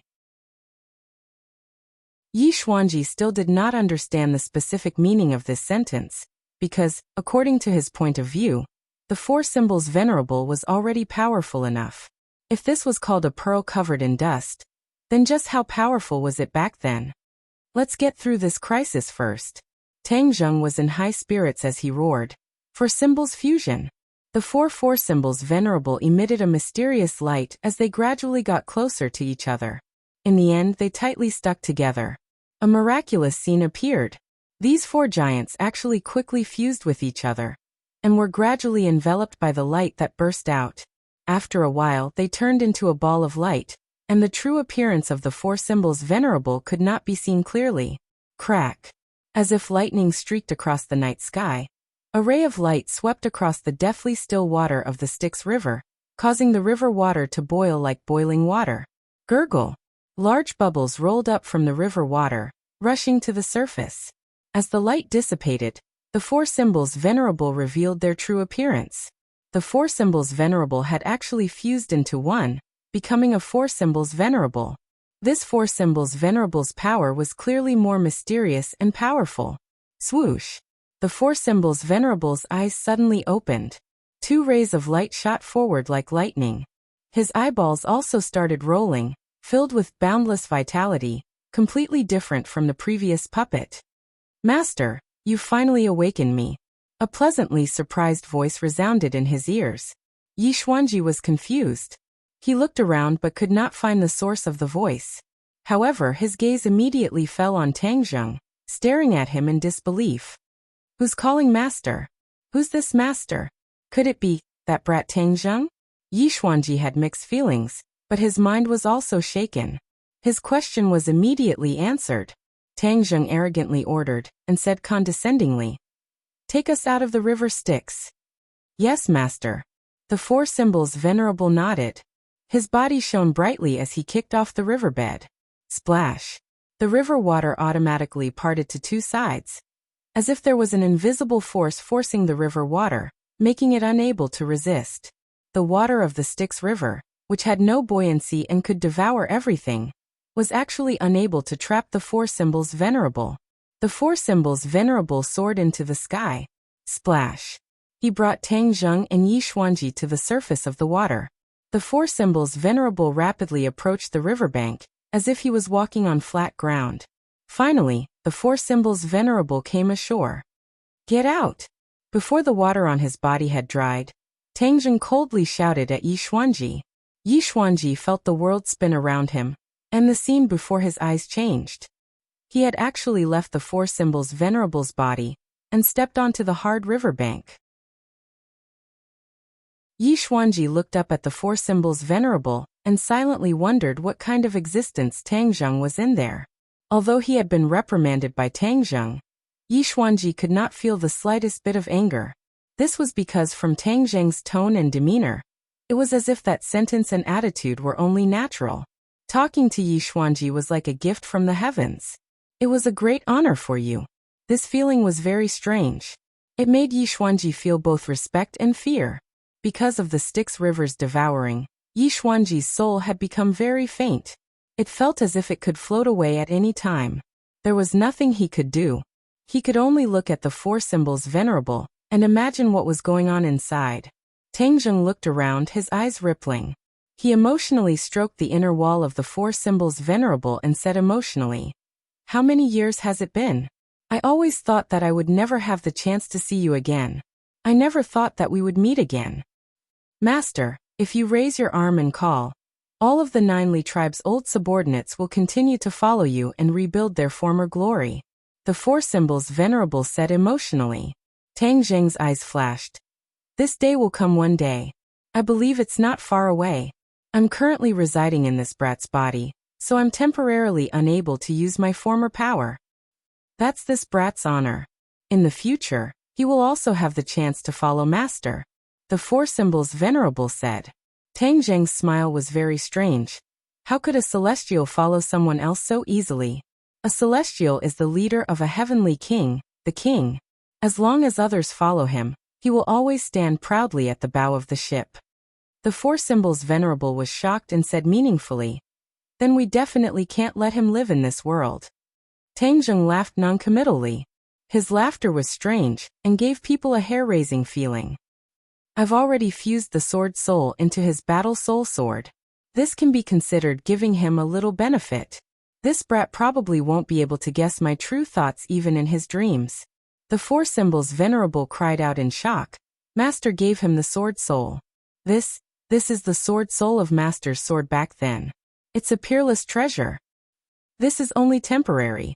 Tang Zheng said meaningfully. From now on, your consciousness has already been revived. You will also need to follow by his side. However, during the time I've been in contact with him, I've discovered that this brat is too smart. If there's even the slightest movement, he'll find clues. To be safe, I'll erase your memories from just now. You need to serve him with all your heart, just like how you treat me. Protect him thoroughly. Master, then when can I see you again? The four symbols Venerable asked reluctantly. When the time is right, we'll naturally meet again.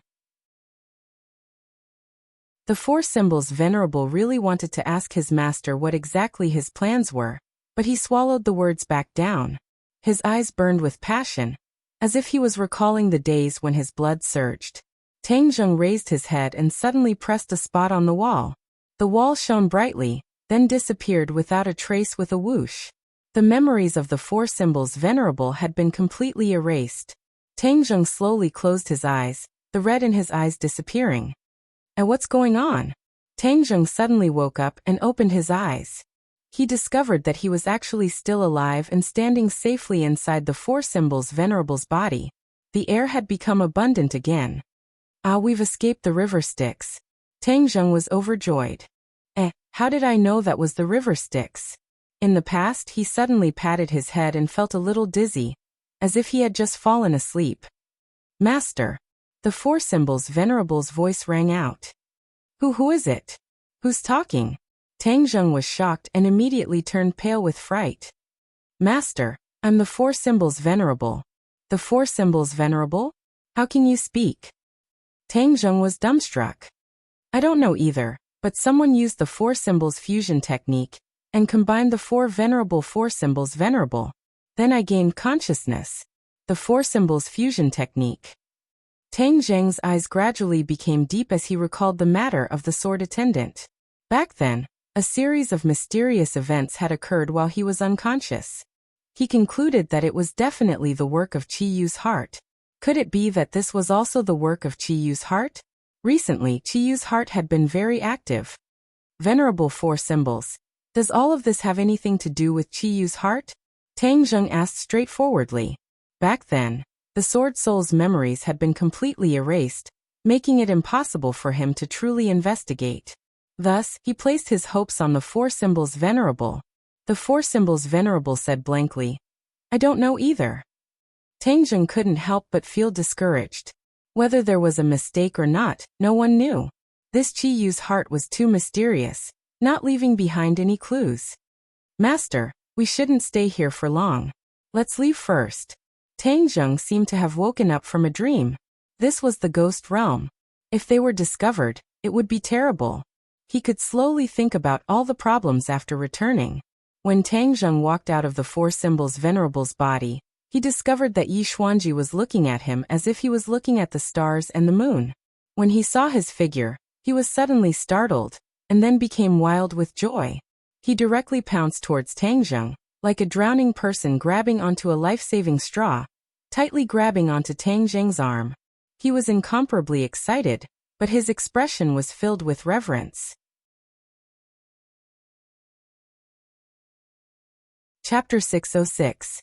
Facing the overjoyed Yi Xuanji, Tang Zheng looked a little embarrassed, but Yi Xuanji was even more embarrassed and said angrily, It's good that you're okay. What happened just now? We actually came out unscathed. What was my situation just now? Tang Zheng asked curiously. Yi Xuanji was stunned, and looked at him suspiciously, not knowing why he asked such a question. After a moment of hesitation, he told him the truth. You were like a completely different person just now, like a stranger. Yi Xuanji muttered in his heart. He was even in awe of Tang Zheng just now, but at this moment, he could not say such words. Tang Zheng understood. This must be the work of Qi Yu's heart. It controlled his thoughts again. He could not help but frown deeply. This kind of thing happened twice in a row, and not long after. Was this a good thing or a bad thing? Ah, my hand. Suddenly Yi Xuanji screamed, pulling Tang Zheng back from his thoughts. His left hand was already distorted, as if it was about to turn into a wisp of black gas. Oh no! The Styx River just now has the effect of devouring souls. Your soul has already been damaged. If you don't quickly return to the human world, and let your soul return to Yang, then something bad will happen. Tang Zheng was shocked. He did not dare to delay any longer, and quickly put the Four Symbols Venerable back into his sumaru pouch, but he immediately found a clue. The Four Symbols Venerable after fusing was easier to control, but Tang Zheng felt that its power would definitely be stronger than the Four Symbols Venerable alone. Let's return to the human world. Tang Zheng took out the Black Ghost Messenger token, and activated it with his true Qi. Previously, he used this token to enter the ghost world, but ended up in the Chakravarti King's territory. Because this token was issued by the Chakravarti King, it would naturally come to the Chakravarti King's territory. But returning to the human world was not that troublesome. He could use this token anywhere to return to the human world. Tang Zheng did not know this information, but it did not stop him from trying. So after a try, the token actually worked. The ghost gate opened. Tang Zheng grabbed Yi Xuanji's collar and jumped into the ghost gate. With a flash of light, the ghost gate disappeared. There was no longer any aura of these two in the vast ghost realm. The night was as vast as water, shrouding the Ye family's huge courtyard house. It was silent, and many houses had turned off their lights. However, the small courtyard and room that Yi Xuanji lived in were brightly lit, and there were not many guards. Yi Xuanji laid on the bed motionlessly. His face was covered with a layer of green gas, as if he could die at any moment. Beside the bed sat two exhausted people, Yi Tianlei and Yi Dingdang. Yi Tianlei obeyed Tang Zheng's instructions, and absolutely could not allow Yi Xuanji's body to be harmed in the slightest. Therefore, these past few days he barely blinked as he stared unblinkingly at Yi Xuanji, ensuring that he did not make the slightest mistake. Yi Dingdang obeyed Tang Zheng's instructions and left the small courtyard. Later, she found out that Tang Zheng went to the ghost realm alone to save someone. This news was novel and shocking, causing her heart to be in a mess. She could not sleep well at all, and was worried about Tang Zheng's safety every day.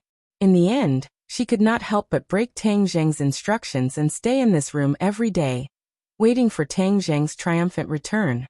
Because Tang Zheng had already absorbed most of the yin qi in this small courtyard, this environment did not harm Yi Dingdang much. Whoosh! A cold wind blew, and a black door slowly opened in front of the bed. A person walked out from behind the black door. Yi Tianlei and his daughter suddenly raised their heads and looked at Tang Zheng with surprise and joy. Yi Tianlei exclaimed, "Tang Zheng, you're finally back." Yi Dingdang was wild with joy, and threw herself into Tang Zheng's embrace, buried her head deep into his chest, and said emotionally, "I've been waiting for you to come back." However, the father and daughter could not see Yi Xuanji's ghost. Yi Xuanji stared blankly at them and looked around. When he found that there was no one else around, he could not help but frown, somewhat displeased. His life and death were unknown, but only this father and daughter pair took care of him. Where did the others go?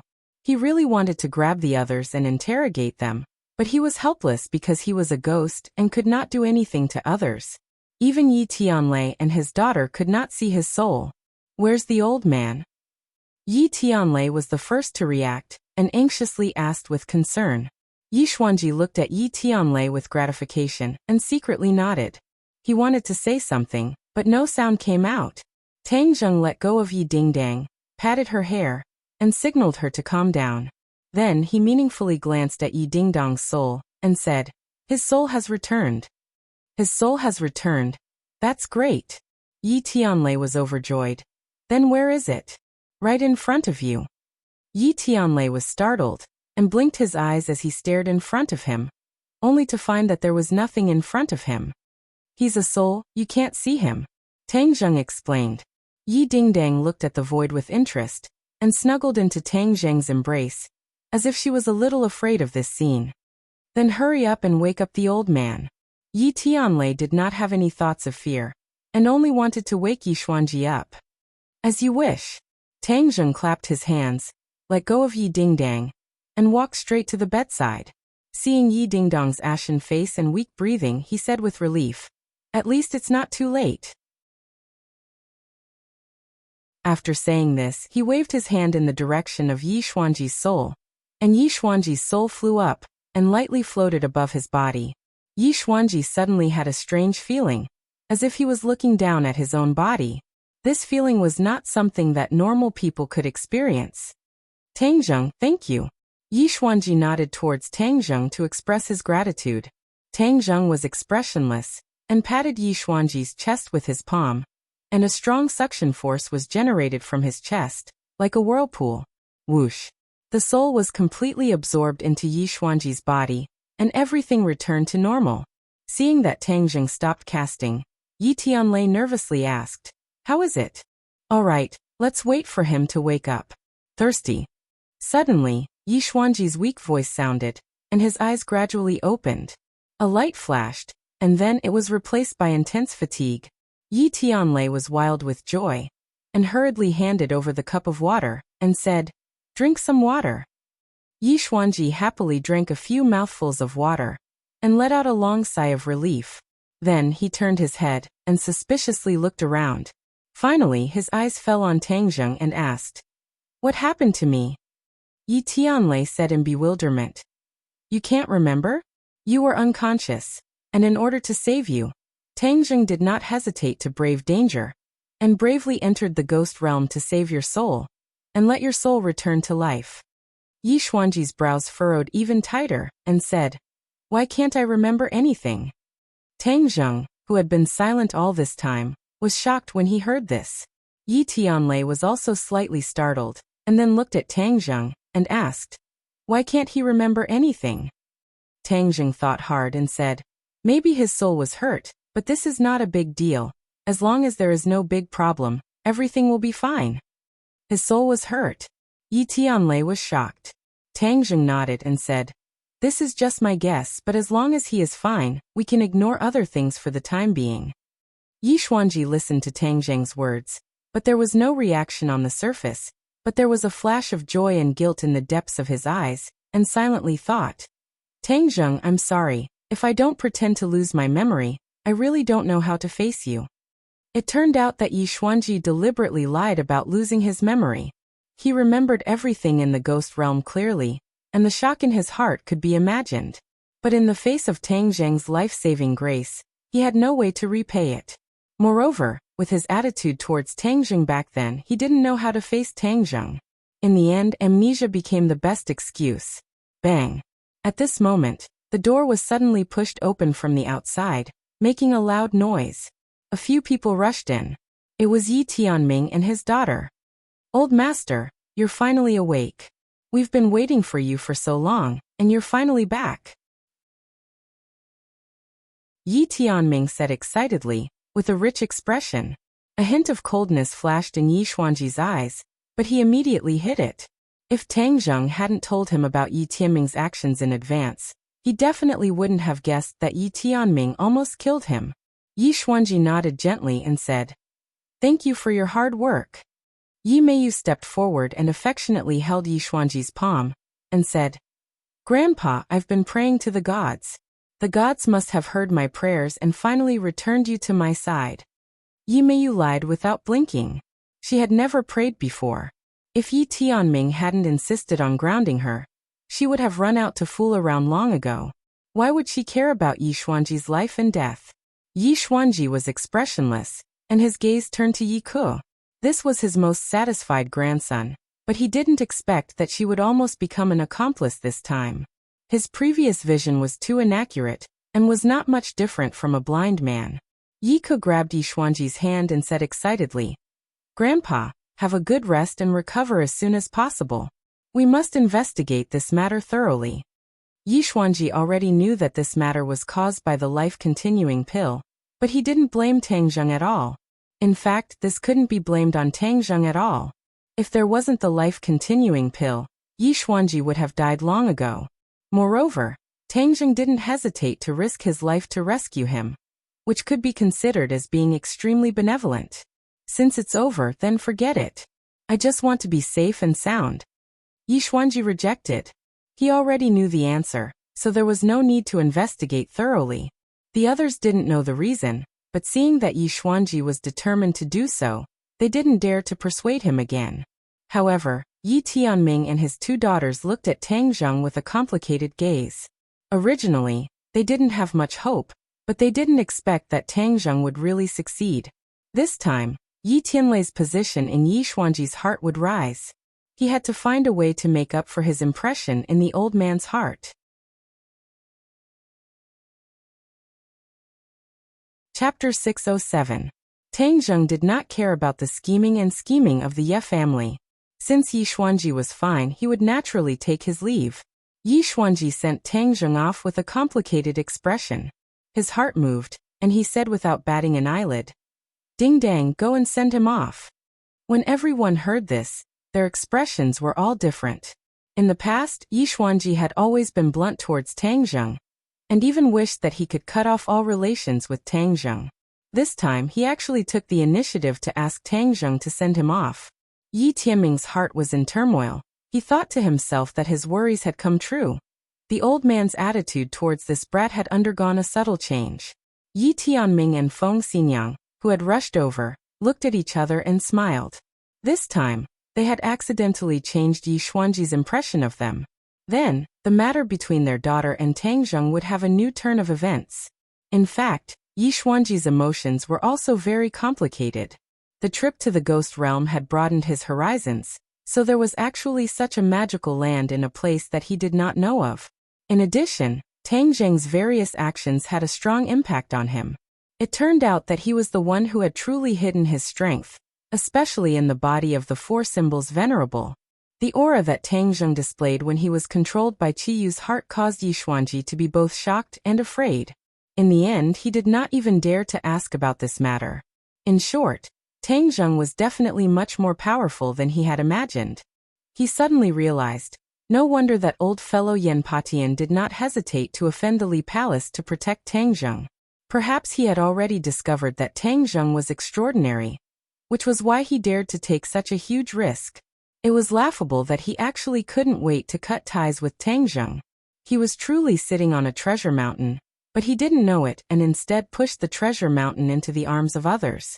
He couldn't help but curse himself for being old and foolish. It was not too late to mend the pen after the sheep had been lost. From now on, he had to firmly grasp onto Tang Zheng, this tree that was about to grow. However, due to his reputation, he could not personally make an appearance, so this task naturally fell to Yi Dingdang. Yi Dingdang was stunned for a moment, then immediately became excited. She didn't even care about the others and directly hugged Tang Zheng's arm in front of everyone, and left the room with him. Yi Dingdang was overjoyed as she looked at Tang Zheng with sparkling eyes. In the past, she still had a kind of unyielding spirit towards Tang Zheng, but now she was completely convinced. How did you do it? All the famous doctors in the capital were helpless. But you cured him so quickly? Yi Dingdang couldn't help but ask curiously. Tang Zheng puffed up his chest and pretended to be mysterious. Of course, don't you know who I am? I'm shameless. Yi Dingdang pouted, but the pride between her eyebrows was completely revealed.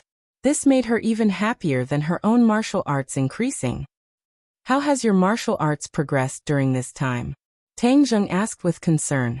Yi Dingdang's face immediately filled with a confident smile as she said, I have already cultivated the Jade Women's Heart Sutra to the large success stage.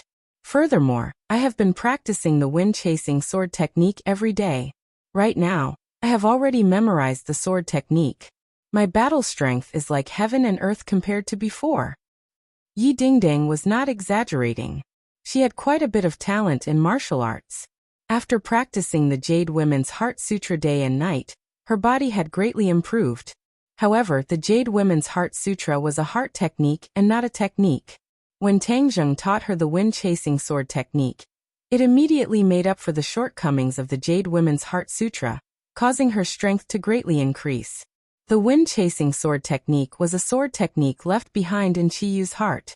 It was not inferior to the heaven-flying immortal. Moreover, this sword technique did not require true qi or inner strength to drive it. It was completely a sword technique. This could save a lot of energy in battle, allowing one to achieve twice the result with half the effort. Then I will find a time to properly test you, Tang Zheng said with a smile. Yi Dingdang's eyebrows rose. She was ready to move as she said, I will accompany you anytime. Tang Zheng. Suddenly, an explosive shout rang out. It was like a sudden clap of thunder, interrupting the conversation between the two people. Yi Dingdang was like a little cat whose tail had been stepped on. Her entire body trembled as her hair stood on end. She vigilantly looked forward. Tang Zheng's expression did not change. With a calm and flirtatious look he asked, It's the middle of the night. What are you shouting for? You will scare people to death. You also know that you will scare people to death. Just where have you been these past 2 days? I have almost turned the entire capital upside down, but I still haven't found you. Wu Zhan's heart was burning with anxiety as she angrily roared. At this moment, she was like an angry lioness. Her eyes were about to spit out flames of anger. But Yi Dingdang, this little tabby cat, was not someone to be trifled with. When she clearly saw who it was, she immediately jumped in front of Tang Zheng to protect him and retorted without fear. Why are you making such a big fuss? Where Tang Zheng goes, why should I report to you? Wu did not even look at Yi Dingdang. He treated her as air and walked straight towards Tang Zheng. With an unfriendly expression he said, I promised sect master and master's wife that I would protect you well. I will not allow anything to happen to you. Tang Zheng shook his head and smiled bitterly. Wu Zhan was a stubborn person. He had intentionally gotten rid of her, but he did not expect her to have such a big reaction. Of course, Tang Zheng could not get angry. After all, the other party was concerned about him. and he did not doubt the truth of her words. In the past few days, she had probably turned the entire capital upside down. However, he was not in the human world, so how could she find him? Yi Dingdang was a proud person. Seeing her beloved being reprimanded like this, how could she endure it? Don't come any closer. Otherwise, I won't be polite. I won't allow you to speak to him in such a tone. Yi Dingdang said as if she was protecting her calf. Wu Qing glanced at her and said disdainfully, "Who do you think you are? You don't have the right to speak here." She was indeed angry, but these words also poked at Wu Zhen's nerves. Her eyes widened as she angrily shouted, "I will defeat you and let you know who I am." He casually broke off a small branch and with a few rustling sounds, he danced in the air with the demeanor of a big family. Wu was confident in her strength and did not put Yi Dingdang in her eyes. With a cold snort, she walked towards her. She thought that although she could not do anything to Tang Zheng, teaching this girl who did not know the immensity of heaven and earth a lesson could be considered as venting her anger. The battle between the two beauties was on the verge of breaking out. Without any fancy moves, the two of them rushed towards each other. Tang Zheng did not even have the time to say a word to stop them. Sigh, what was the point of this? However, Tang Zheng did not rush in to stop them. Yi Dingdang's actual combat experience was too little. Marshall was a good opponent. I've endured you for a long time. Back then, I was chased by you until I was exhausted. Today, I will return all of it to you. Yi Dingdang said indignantly. This girl was also a vengeful person. Back then, she and Tang Zheng were chased by Wu Zhen in the ordinary balance and almost died. You overestimate yourself. Marshall disdainfully curled her lips and raised her palm. The air around her palm began to distort. Roaring Flame Saber, her famous consummate skill. Now that her Roaring Flame Saber was a level higher than before, its power naturally could not be underestimated. Yi Dingdang did not have the slightest bit of fear. The branch in her hand was used as a sword as she attacked Marshall. The wind-chasing sword technique paid particular attention to speed. Even the wind was caught up. Therefore, when the sword technique was released, the attack had already crossed a distance of several meters and directly arrived in front of Marshall. Marshall's expression slightly changed, but she did not move an inch. The Roaring Flame Saber opened and closed, creating a sturdy barrier in front of her chest, blocking the branch. If Yi Dingdang had a sharp sword in her hand instead of a branch, the power would definitely be higher, and the threat would be greater. However, although a branch was like a sharp sword, its lethality could not be compared at all. The Roaring Flame Saber swished a few times and cut off all the branches, turning them into bare branches. Moreover, it forced Yi Dingdang to retreat step by step. Now you know the difference between us. Marshall said coldly. Yi Dingdang was extremely embarrassed. She was so embarrassed that her cheeks were red. She knew very well that she was at a disadvantage in terms of weapon. It was simply a disgrace to the wind-chasing sword technique. Whoosh! She stabbed with all her might, dangerously attacking Marshall. However, Marshall's reaction was extremely fast. The Roaring Flame Saber immediately blocked the path of the branch, and easily cut it off. Then it rushed towards Yi Dingdang. The scorching hot air caused people to suffocate. This is not fair. Tang Zheng sighed secretly. He was completely unable to achieve the goal of training Yi Dingdang. An evenly matched battle was the most exciting. Thus he directly said, "Dingdang, I'll lend you the War Soul Sword." Yi Dingdang's eyes lit up. The War Soul Sword fell into her hands. Seeing this, Marshall's brows trembled. She coldly snorted but did not complain at all. The Roaring Flame Saber's attack immediately became even fiercer. With the treasured sword in hand, Yi Dingdang was overjoyed. She was in high spirits as she cast a grateful glance towards Tang Zheng. She immediately displayed the wind-chasing sword technique. Sword light danced in the air. Its power was not something a branch could compare to. Shwa shwa shwa, it went straight for Marshall's vitals. Marshall's Roaring Flame Saber no longer dared to clash head-on with the War Soul Sword. The wind-chasing sword technique focused on being graceful and graceful. Its power was like thunder. The situation of the battle immediately changed. Yi Dingdang was no longer passively taking a beating. The power of the wind-chasing sword technique was completely displayed by her. Marshall's face suddenly changed as she exclaimed, "What sword technique is this?" She finally discovered the extraordinariness of this sword technique. She was sure that Yi Dingdong's cultivation was not as good as hers, but because of this sword technique, Yi Dingdong's battle prowess had greatly increased. Although Marshall believed that he would not fail, he did not have absolute confidence that he could immediately take down Tang Zheng. Yi Dingdong's eyes finally revealed a pleased expression as if a heavy burden had been lifted from her shoulders. However, her attacks did not stop. Instead, they continued on. Wind-chasing sword technique. Yi Dingdong did not hide anything. Never heard of it. Marshall said doubtfully. However, its power is indeed not to be underestimated. But if you want to defeat me like this, you might not be thinking too simply.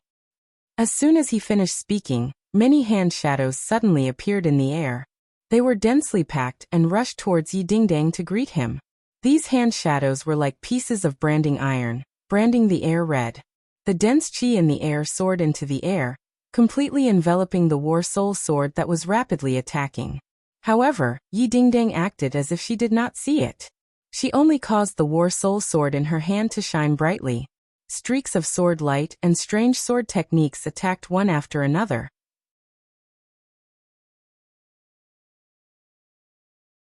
Chapter 608.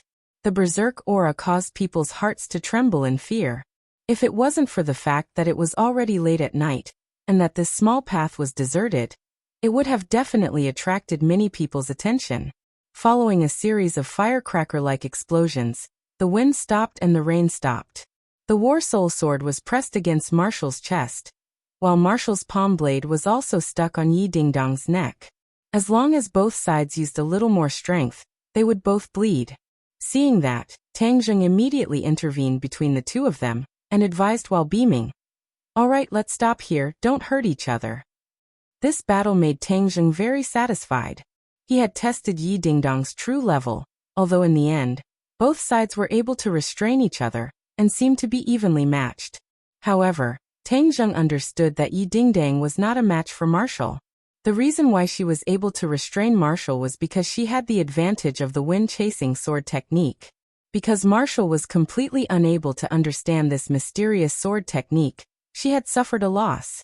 But if the two of them were to fight again, Yi Dingdong would definitely lose. Even so, Marshall's expression could not help but change as he looked at Yi Dingdong in bewilderment. One could imagine the shock in his heart.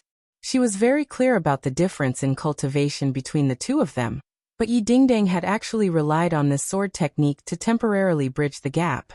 This was something that Marshall could never have imagined in the past. "Who taught you this sword technique?" Marshall asked in a deep voice. Yi Dingdong snorted coldly. He subconsciously looked at Tang Zheng, curled his lips and said, "Why should I tell you?" Other than Tang Zheng, Yi Dingdong was the second person in the world who knew the wind-chasing sword technique. This was something that the two of them had in common. So how could Yi Dingdong casually tell others, allowing others to learn this sword technique? However, her reaction completely betrayed her. Marshall's fiery eyes immediately saw through the whole story, and looked at Tang Zheng with a strange expression, and said, "This sword technique was actually passed down from your hands." Tang Zheng did not try to hide anything. Instead, he asked with a smile, "What do you think of its power?" Wu coldly snorted and answered, "This sword technique is extremely powerful. If it were to fall into the hands of the enemy, it would be unimaginable, so don't just randomly spread it around." Wu Heng raised his eyebrows and said angrily, "What do you mean? What do you mean by anyone?" Marshall ignored him and continued to stare at Tang Zheng, asking, "Where have you been these past few days?" Tang Zheng shrugged and said, "I have some personal matters to attend to." Seeing that he was secretive, Wu knew that there was no result to asking further. He snorted unwillingly and said sternly, "In the future, if you want to go anywhere, you must tell me. This is the order of the sect master and mistress." Tang Zheng declined to comment. Tang Zheng sent Yi Dingdong back to school. Tang Zheng skipped classes for as many days as school started. Therefore, on the second day, after the first class, the class organized a class meeting. This class meeting was the first class meeting since school started. There were many topics to discuss, the most eye-catching of which was the issue of the scholarship. As the top scorer of the college entrance exam, Tang Zheng defeated everyone in the last semester's final exam, and once again took first place. Tang Zheng did not care much about the scholarship issue. He was thinking about when to go to the Northwest Desert to carry out the plan against the Ghost Realm. Although Tang Zheng's exam results are first in the grade, he usually skips too many classes. His absenteeism problem is very serious. Moreover, he does not participate in the various activities of the class. This kind of solitary behavior that does not unite the students is too bad. A loud and clear voice said, "Ha!" When Tang Zheng heard this, his ears immediately perked up. He raised his head and looked at the person on the podium. Tang Zheng was not familiar with the person who spoke. However, he knew that the person was the class monitor, Chen Hao. It was just that he was too isolated and did not have much contact with the class monitor. Hearing that the other party criticized him so harshly, he was not angry. Instead, he was slightly interested. Seeing that Tang Zheng was looking at him, Chen Hao arrogantly raised his neck and said arrogantly, "Tang Zheng, tell me yourself. Do your usual actions have a very bad influence?" Tang Zheng smiled faintly and said calmly, "I don't think so. Isn't university about everyone learning by themselves? I did not disturb the other students. What bad influence is there? You're twisting words and forcing logic." Chen Hao roared in exasperation. "Every time there's an activity in the school or in the class, we leave a bad impression on the school because of your absence. Don't tell me that this doesn't affect the other students?" Tang Zheng touched his nose. The university seemed free, but in fact, there were many class activities. There was also a morning exercise every week. The school would take attendance, and Tang Zheng was indeed often absent. Although this did affect him a little, Tang Zheng was sure that the effect was not big. The other party was making a mountain out of a molehill. Before Tang Zheng could speak, Sinosaurus could no longer sit still. He slammed the table and roared with a voice as loud as a lion's roar. "Nonsense! Third brother's absenteeism was specially approved by Professor Qi Shaowen. The school knows that too. How can there be a bad influence? Yes, third brother has made outstanding contributions to the school. Back then, he was the martial arts champion and made everyone proud. Moreover, he was able to gain Professor Qi's favor. This is not something that normal people can do. Wang Shiji and Zhou Yan were not willing to be left behind. They argued for Tang Zheng. The 4 members of Dorm 502 were very united. Although Tang Zheng was usually not in the dorm, they were very close. Everyone followed Tang Zheng's lead. Of course, they would not allow others to slander him. Seeing the 3 of them arguing, Chen Hao felt a little embarrassed. He said with a red face, "You are all in the same dorm. Of course you will speak up for him. Don't think that we don't know what you're thinking. We usually hear a lot of rumors. Some people wholeheartedly want to become Professor Qi's disciple, but their strength is too weak. Professor Qi doesn't even look at them, and seeing that other students have this honor, they're jealous." Zhou Yan said with a burst of blood. This was not a fabricated slander. There was indeed such a rumor. As for that person, it was of course Chen Hao. Chen Hao had been an outstanding student since he was young. He was the center of attention. After entering university, he did not want to be left behind. He made a detailed plan for himself. He started as the class monitor, then entered the student council, and finally became the student council president. The student council president of Yenqing University was not a small position. After graduation, many people could get a good job position and enter the government. Chen Hao successfully became the class monitor, but he gradually realized that he was not the center of attention. Instead, it was Tang Zheng who was the center of the crowd. Not only did he have a delicate and charming campus belle by his side, but he also had superb martial arts, which won him honor and influence that ordinary people could not reach. Chen Hao was not satisfied. He secretly swore that he would surpass Tang Zheng in the final exam. However, how could he be compared to such a monstrous person? But he did not give up. This time, the school selected scholarship. He thought it was a good opportunity to increase his influence and suppress Tang Zheng. Therefore, he specifically chose an opportunity when Tang Zheng was present to raise this sharp question. However, he did not expect the 502 dorm to be so united. They did not put him in their eyes and defended Tang Zheng so unscrupulously. Chen Hao had been in the student council for half a year and learned a lot of ways to deal with problems. He had also cultivated some shrewdness. Therefore, he did not fly into a rage. Instead, he took a deep breath and suppressed the anger in his heart. He said, "Rumors can't be taken seriously. Let's talk about the facts. Today we are discussing the scholarship issue. Everything else can be put aside for now. I propose that we vote by a show of hands. Those who think that Tang Zheng's actions have affected the class, please raise your hand." Swish, swish, swish. A few of Chen Hao's best friends immediately raised their hands. Many others watched for a while and also raised their hands. Tang Zheng looked on coldly. He noticed that Chen Hao was winking at many people, and then they raised their hands. Obviously, they had communicated beforehand. Hee, they really put in a lot of effort to target me, Tang Zheng thought jokingly. In the end, the people who raised their hands outnumbered those who did not. Chen Hao won by a small margin. Immediately he became arrogant as if he had something against him. He said, "See, this is the opinion of the masses.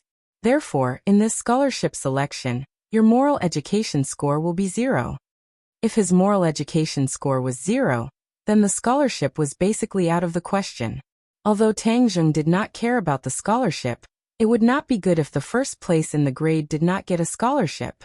The dormitory members could not sit still.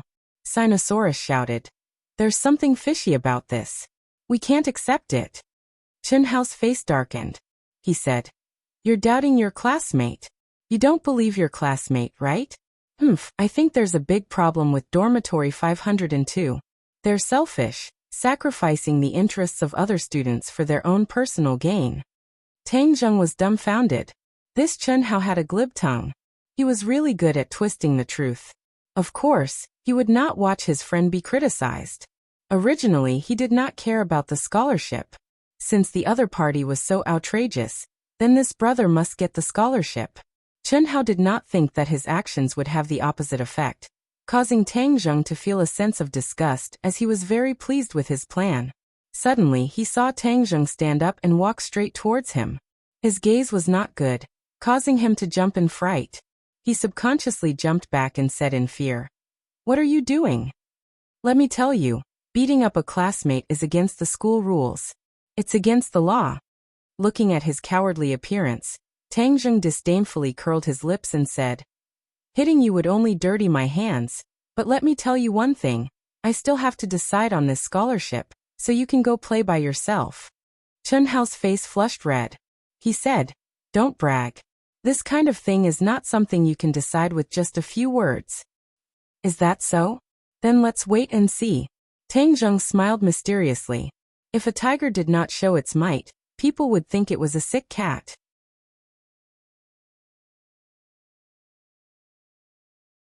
Chapter 609. Chen Hao gritted his teeth as he left the classroom and went straight to the school office to find Yin Liang. In the past, Yin Liang had always been proud of himself. When he graduated from his undergraduate degree, he bribed the leaders to stay in the school and became a counselor. In the past few years, he used his authority to get a postgraduate position. As a postgraduate at Yenqing University, this title was very intimidating. But ever since Tang Zheng entered the school, he realized that Tang Zheng was his nemesis. Tang Zheng repeatedly went against his wishes and embarrassed him, especially during the martial arts convention, when Tang Zheng heavily injured Yu Zhangkue in front of him. This almost scared Yin Liang out of his wits. After that, he gave up and did not confront Tang Zheng head-on, but the hatred in his heart never disappeared. Instead, it grew with each passing day. When he heard Chen Hao's complaint, Yin Liang pondered for a moment and said with righteous indignation, "Chen Hao, you did the right thing. Students of Yenqing University should have a sense of justice." Tang Zheng relied on his close relationship with some professors to not care about the school and the school's rules. This has a very bad influence and has seriously affected the school's normal teaching order. Although his grades are not bad, if a person's morals are too bad, then what's the point of having good grades? Instead, it will cause great harm to society. I support you. Chen Hao's eyes lit up as he beamed with joy. He originally came to ask for help with a nervous heart, but he didn't expect the counselor to be so loyal. Tangzheng, you've made too many enemies. God is helping me. Chen Hao thought proudly. Counselor, then we should use this opportunity to give him a severe punishment. Yan Liang nodded mysteriously. It's not good for a teacher to do something like this. Otherwise, the other students will think that the teacher is targeting him. Your method is excellent. Let the students decide for themselves. This is the will of the people. Our Yanqing University values democracy the most. Although Chen Hao was slightly disappointed, he was also encouraged. His actions were recognized, so he should continue. Counselor, I understand. I will mobilize my classmates to make sure that he loses his scholarship, Chen Hao vowed. In dormitory 502, a group of people were indignant. They were all complaining about Chen Hao's treachery. Lao San, we can't just sit here and wait for death. We have to think of a way to fight back. Chen Hao just wants to drag you down and take the scholarship for himself. Tang Zheng furrowed his eyebrows. Even though he had vowed that he would win the scholarship, he still had not thought of a way to counter it. Chen Hao used public opinion to bribe his classmates, making the majority of them stand on his side. However, Tang Zheng disdained to do so. Moreover, he had very little contact with the other students and did not have many friendships. Indeed, no one would take the risk of offending Chen Hao to support him. The one who started the trouble should end it. Since Chen Hao has caught on to my absenteeism, then there is only one person who can solve this problem. Professor Qi Shaowen. Yes, let's go find Professor Qi. The others heard Tang Zheng's suggestion and agreed. They were all students and did not have much influence. However, Professor Qi was different. He was a leading figure in the field of archaeology. One word from him could destroy Chen Hao's conspiracy. Tang Zheng arrived at Professor Qi's office and knocked on the door. Tang Zheng was about to enter when he noticed someone standing at the corner of the floor. The person was staring at him intently. Tang Zheng's eyes narrowed. This person was definitely not a staff member of the university. The person's aura was too cold, like a man of iron. He was about to go up and investigate when he heard a haggard voice coming from the office. Come in. Just as he was hesitating, the person quickly disappeared. Tang Zheng shook his head and pushed the door open. He was stunned. The office was piled with documents like a small mountain. Qi Shaowen looked particularly small compared to the pile of documents. Professor Qi. Qi Shaowen turned around slowly. Ah! Tang Zheng could not help but cry out in alarm. The two of them had not seen each other for only a few months, but Tang Zheng discovered that Professor Qi had aged a lot. His white hair had all turned silver, and the wrinkles on his face had deepened, especially the fatigue and haggardness between his eyebrows. Professor Qi, what happened to you? How did you become like this? Tang Zheng was indebted to Professor Qi.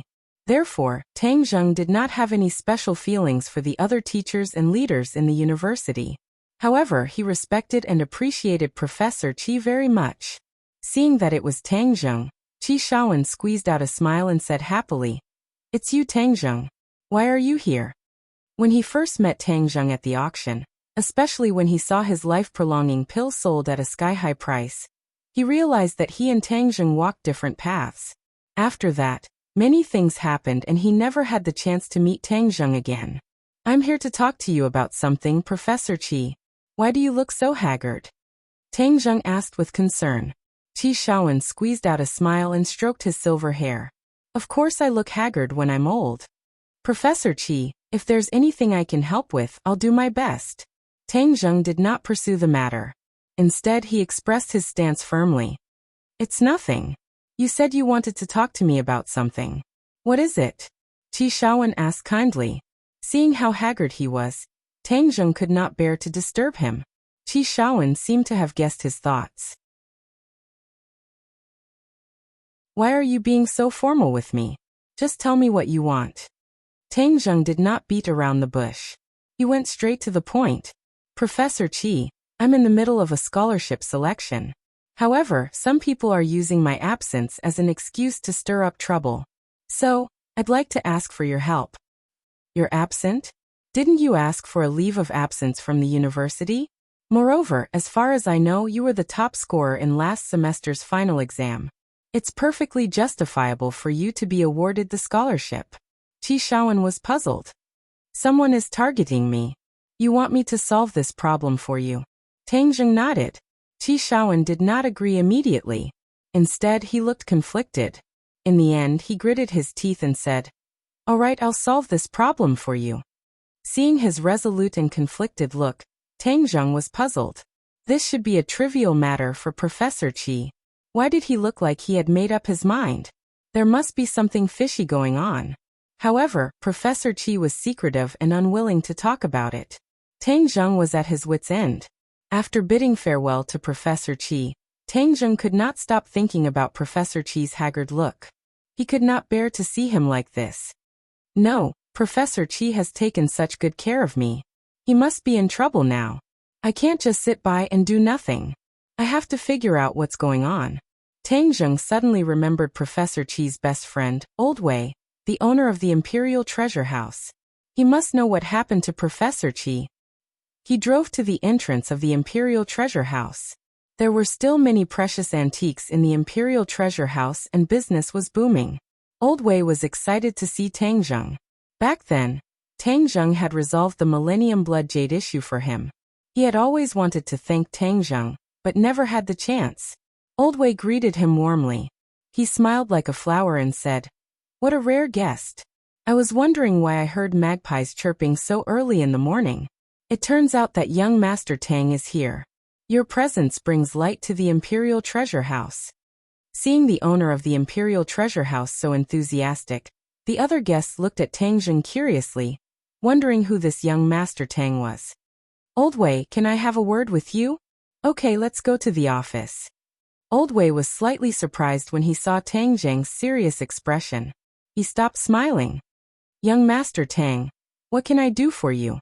In the office, Old Wei poured Tang Zheng a cup of tea and asked in a deep voice. "Old Wei, I saw Professor Qi today and found that he was much more haggard. You are Professor Qi's close friend. I want to know if he encountered any difficulties?" Tang Zheng asked directly. Old Wei's expression changed slightly when he heard this. "You don't know his situation? What's the situation?" Tang Zheng was confused. Old Wei looked at Tang Zheng with shining eyes. After confirming that he was not lying, he sighed and said, "It's a long story. Actually, this matter is related to you." "Related to me? Do you still remember the archaeology in the 100,000 Mountains last year?" Tang Zheng nodded. Outsiders did not know the details of the archaeology because the officials had issued a gag order to the people involved. After that, Professor Qi talked about it with a lot of sighs. He even suspected that he was being monitored. Monitored. Tang Zheng shivered. He remembered the person outside Professor Qi's office. Could it be that Professor Qi was not being paranoid, but was really being monitored? That person was monitoring Professor Qi. Tang Zheng was furious. The matter of the 100,000 Mountains had already passed, but the officials still sent people to monitor Professor Qi. This was too much. Although I don't know what exactly happened in the 100,000 Mountains, Old Qi mentioned a few things when he was drunk. His unfair treatment was the aftermath of that incident, and he mentioned a name called Lu Ming. I heard that this person has a lot of background, and he caused a lot of trouble. Old Wei said. "Lu Ming? Are you saying that Professor Qi was tricked by Lu Ming?" Of course, Tang Zheng would not forget this clown. Lu Ming was the leader of the archaeological team, and because of various things he had an intense conflict with Tang Zheng. In the end, because he led the military to encircle and annihilate the witch clan, both of his arms were crippled by Tang Zheng. However, in the end he saved his dog life, but who would have thought that he would come out to stir up trouble again?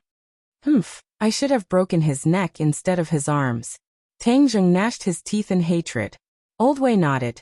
Yes, Professor Qi's scientific research projects have all been cancelled. He has no funds, and he only has a few nominal titles in the Archaeology Association. Now people in the archaeology world are keeping a respectful distance from him, afraid that they will be implicated if they get involved with him. Tang Zheng was shocked. Professor Qi was a titan in the archaeology world. In the past, many people wanted to know him, but now he had become a jinx. It could be said that he had fallen from heaven to hell. No wonder he was so haggard.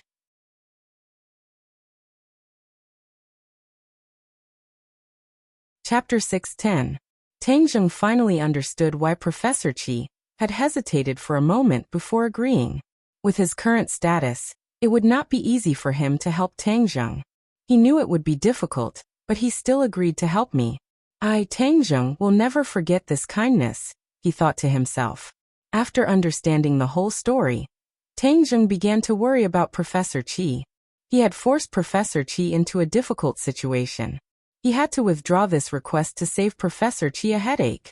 He had just arrived at the university office when he saw two people arguing from afar. One of them was red-faced.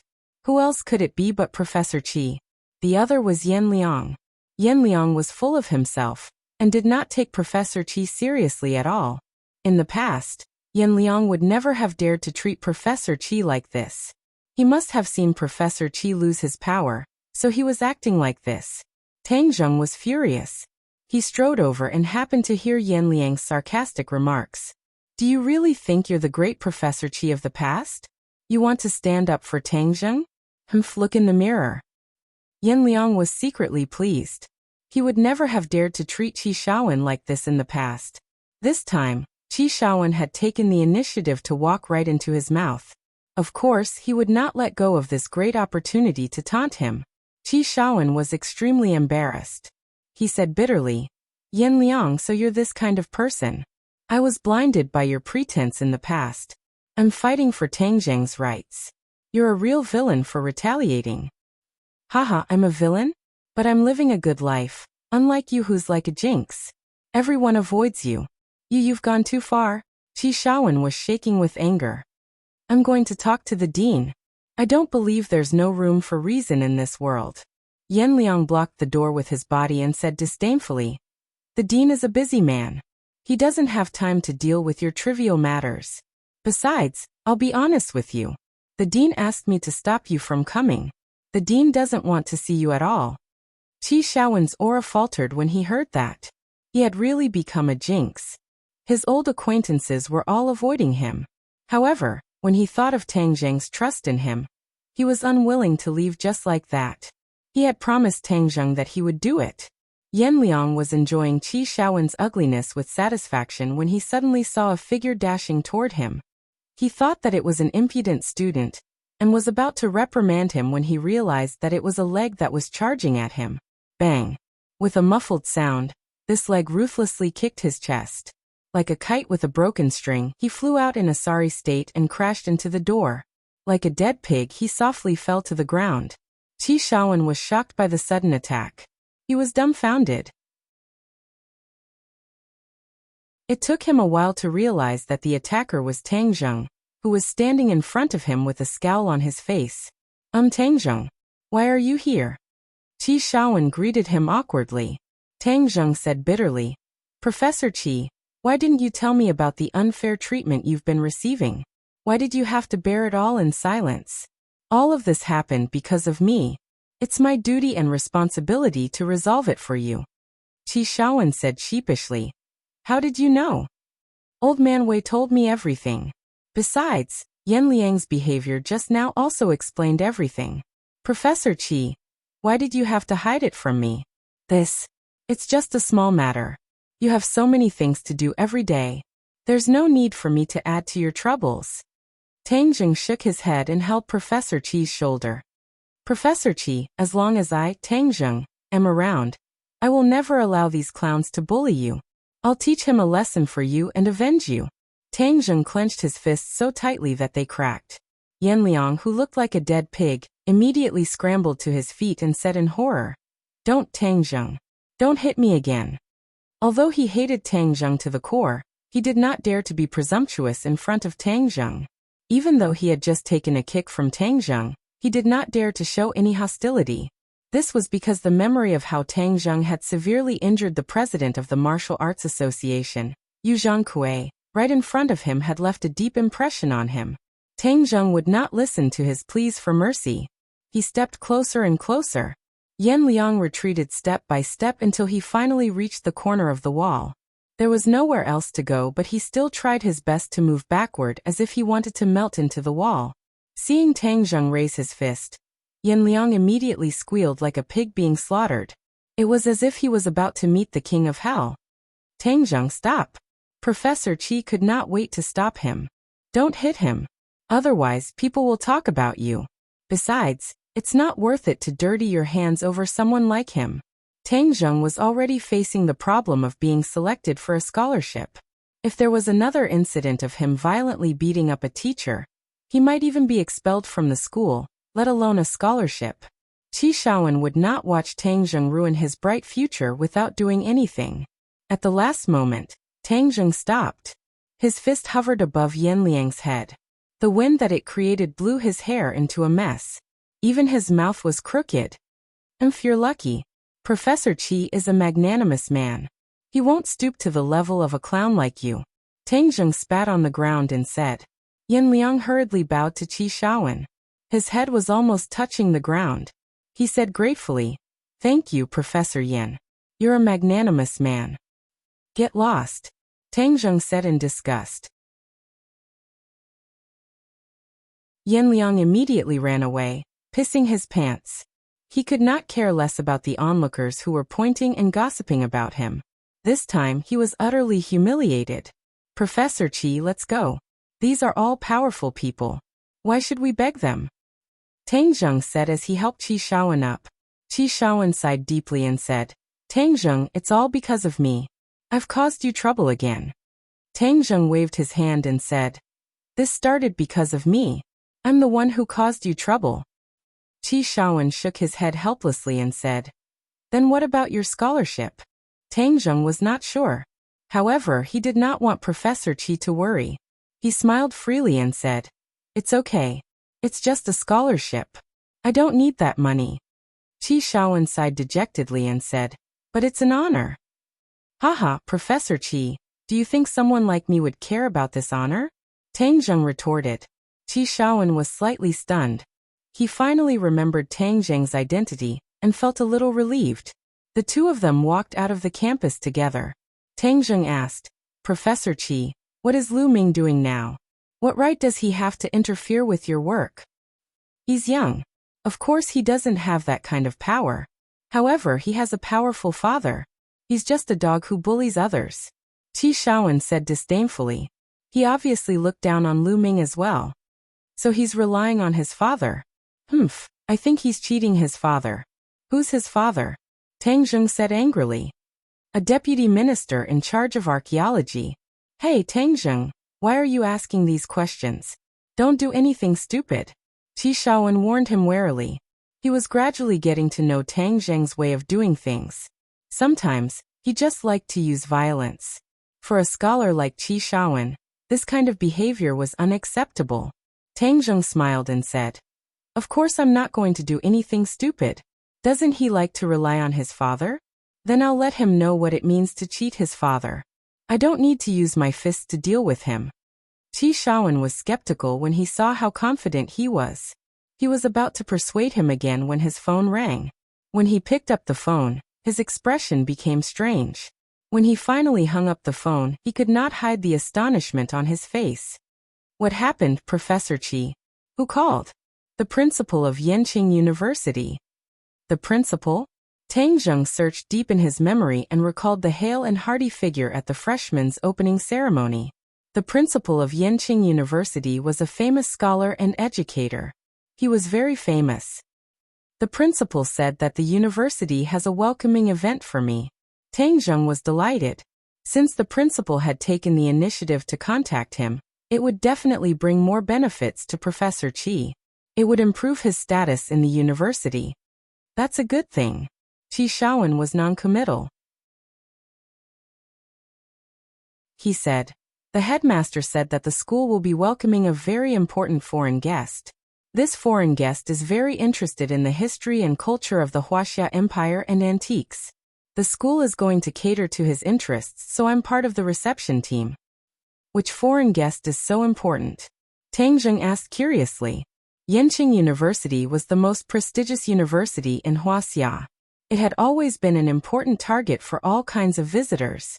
It had hosted many celebrities and politicians, and was very experienced. Qi Shaowen shook his head. In order to ensure the safety of the foreign guest, the principal said that it's not appropriate to announce his identity to the public. He just asked me to report to the welcoming team as soon as possible. Then Professor Qi, you should go now. Tangzheng, I'll warn you again. Don't do anything stupid. Otherwise, it'll be too late for regrets. Qi Shaowen said seriously. Tangzheng waved his hand and told him not to worry. He strode out of the university. In the capital city, there was a low courtyard that was hidden in a low and old residential area. It was not very visible. When Tangzheng stood in front of the gate of the courtyard, he felt very different from ordinary people. Although it was not visible to the naked eye, Tangzheng could clearly feel that many pairs of eyes were locked on him in the dark. There were even sniper rifles aimed at him. But he was carefree and did not take them seriously at all. He swaggered toward the gate. Hello, this is private property. We don't accept guests. The guard at the gate said in an old-fashioned manner. Tangzheng smiled and went straight to the point. I'm looking for Su Yingtian. The guard shivered slightly, and his expression immediately raised a level of vigilance. He asked, Who are you? I'm a special agent, Tangzheng said calmly. This was a title that Su Yingtian had promised him. It was a protective talisman for him. In the past, Su Yingtian had invited him to visit the headquarters of the National Security Bureau many times. But he never had the time. This time, he just happened to be here. Since he had promised Su Yingtian to join the National Security Bureau as a special agent, of course, he should do something occasionally.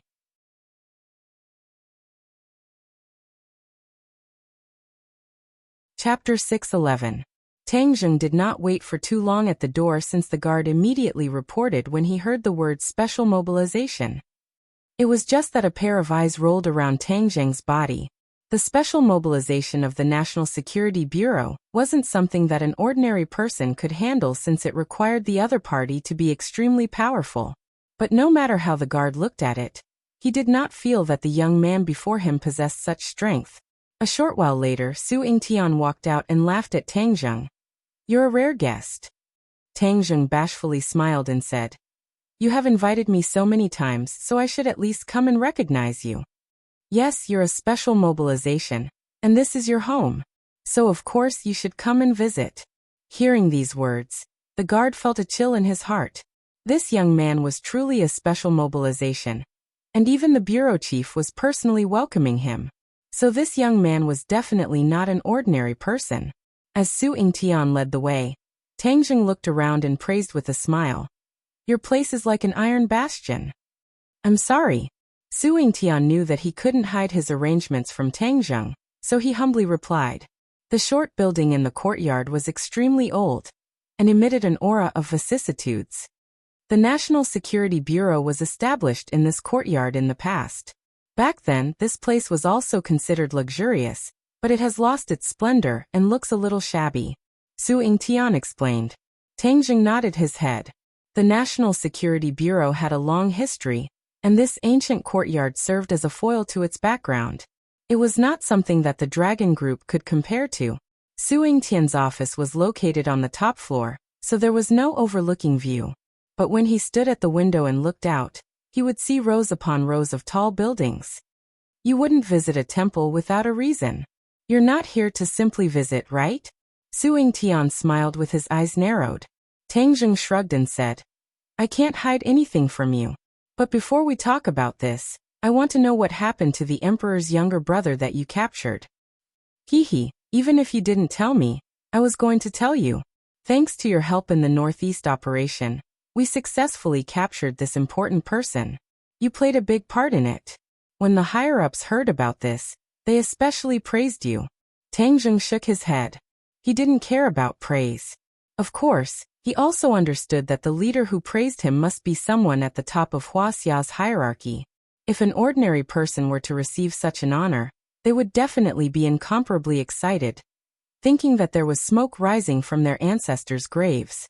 However, Tangzheng was so calm and collected that Su Yingtian had a whole new level of respect for him. He felt that it was a wise decision to recruit him. The emperor's younger brother is called Hirohito. The members of the royal family of the island nation don't have surnames, only names. Hirohito is the name of the captive. The other party is a ninja with a firm will. We are still interrogating him, so we are bound to obtain some useful information. However, the news of Hirohito's capture has already been sent back to the island nation. Presumably, the island nation will soon take action. Humph, if I knew that he would be so stubborn, I would have cut him off with a knife. Tang Jing didn't care about the identity of the other party, and said with a murderous look. Su Yingtian helplessly shook his head and patted Tang Jing's shoulder and advised, "Don't be impatient. We will always find a way to pry open his mouth."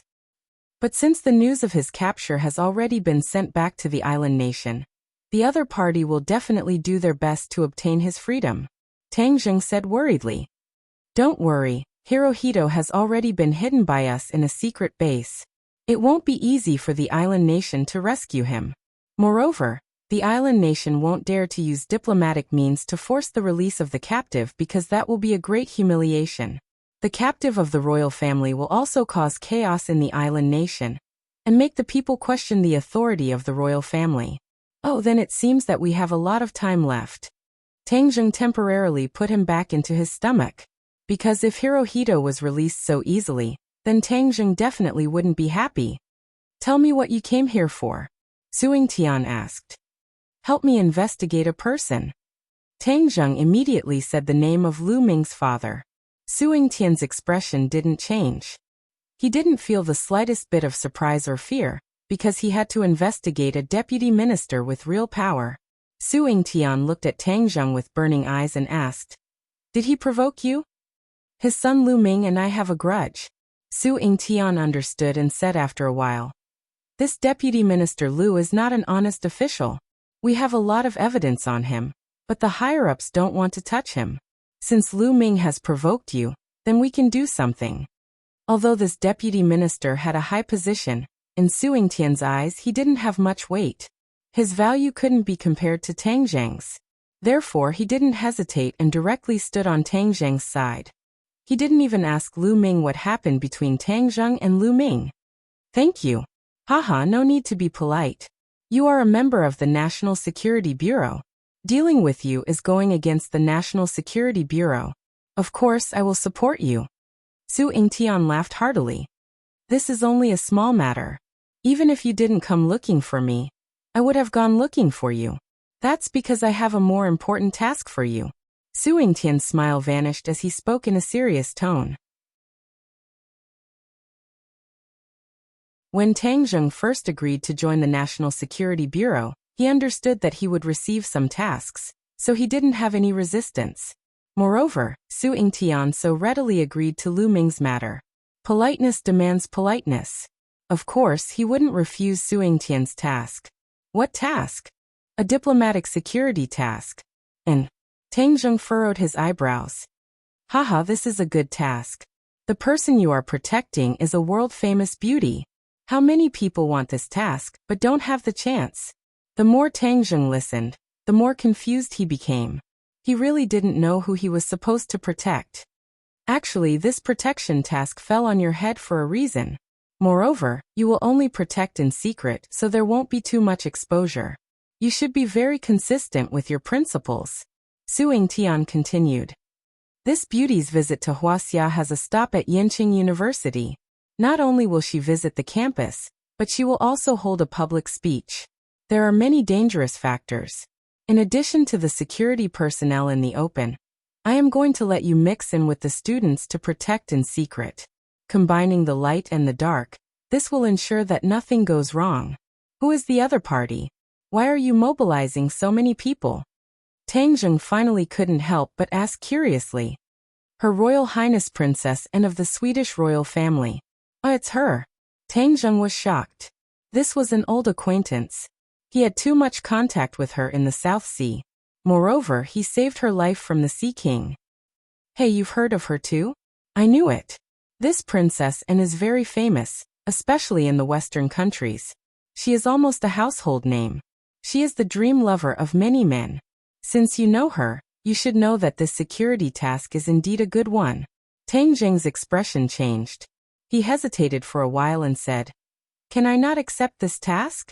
He was not afraid that he would not be able to protect her, but he was worried that Princess Anne would recognize him. If that happened, it would be terrible. Too many things had happened in the South Sea. Princess Anne had always regarded him as a god. Tang Jing did not take it seriously at all. After all, the two of them were people from two different worlds. But he never thought that such a coincidence would happen, and the two of them would meet again. This time he was in a dilemma. Su Yingtian looked at him suspiciously and asked, "This is a good job, and there is not much danger.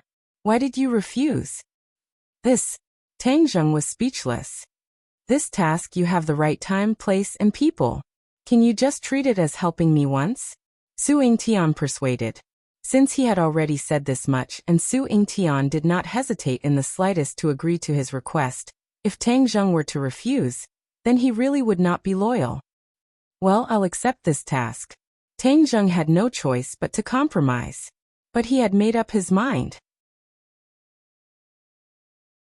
He must avoid Princess Anne and not be discovered by her. This way, there would not be any trouble. 3 days later, Princess Anne's private plane will arrive in Beijing.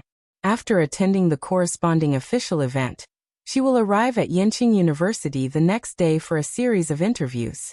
So there is not much time left for you to prepare, but I believe that you will be able to complete the task perfectly. Su Yingtian was very confident in Tang Jing. Tang Jing bitterly smiled in his heart as he accepted the mission. 3 days passed quickly. During this period, the officials officially announced Princess Anne's visit to Huaxia. Suddenly, almost the entire world's media focused on Huaxia, the ancient country. Many people were speculating why Princess Anne would choose to visit Huaxia at this time. After all, ever since the kidnapping in the South China Sea, Princess Anne had been living in seclusion. The media rarely had any new news about her. This was her first official appearance on the international stage after the kidnapping incident. It had extraordinary significance. She chose Huaxia as the first stop of her visit. Many people would subconsciously speculate about the deeper meaning behind it. After all, Huaxia's rise in recent years was too dazzling. This time, Anne's visit increased Huaxia's exposure and invisibly raised Huaxia's international status. But no one would have thought of Huaxia. The reason why Princess Anne chose Huaxia was extremely simple. It had nothing to do with the so-called influence of the country. It was only related to one person, the mysterious immortal who saved her life in the South China Sea, and looked at the land gradually coming into view outside the porthole.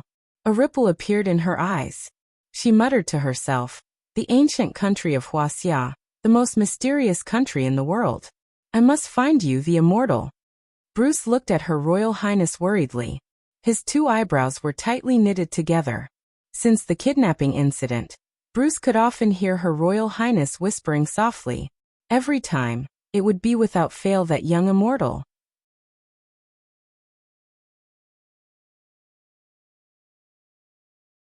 Chapter 6:12. As the butler of the Swedish royal family, Brosnan had watched Princess Anne grow up and knew her very well. Looking at her expression, Brosnan knew that Princess Anne was in danger. He thought bitterly in his heart, that young immortal is really too hateful. He almost stole the soul of the princess. However, there was another person who didn't have any hostility towards that mysterious immortal. He sat beside Princess Anne and didn't move at all, just like a statue. This person was one of the people who had gone through hardships with Bezer on the island. He had already resigned from the United Nations peacekeeping force, and was now Princess Anne's bodyguard. The special plane drew a beautiful arc and landed at Beijing International Airport. The official reception staff of Huaxia, who had been waiting for a long time, immediately went up and held a simple welcome ceremony. The princess and her entourage were then escorted to the 5-star hotel where they were staying. Along the way, Princess Anne looked out of the car window with interest, admiring the beautiful ancient country of Huaxia. In fact, she had a faint expectation in her heart. Would the immortal know that she had come? And that she had come especially for him? The immortal knows everything. He will definitely know that I have come, she said to herself silently. Then will he come to see me? Her heart sank, and she was a little uncertain. All along, she had boasted that she could subdue anyone with her charm, especially men. But only when she faced the immortal did she realize that her charm was ineffective. She shook her head slightly, indicating that she shouldn't let her imagination run wild. Tang Zheng sneezed fiercely a few times.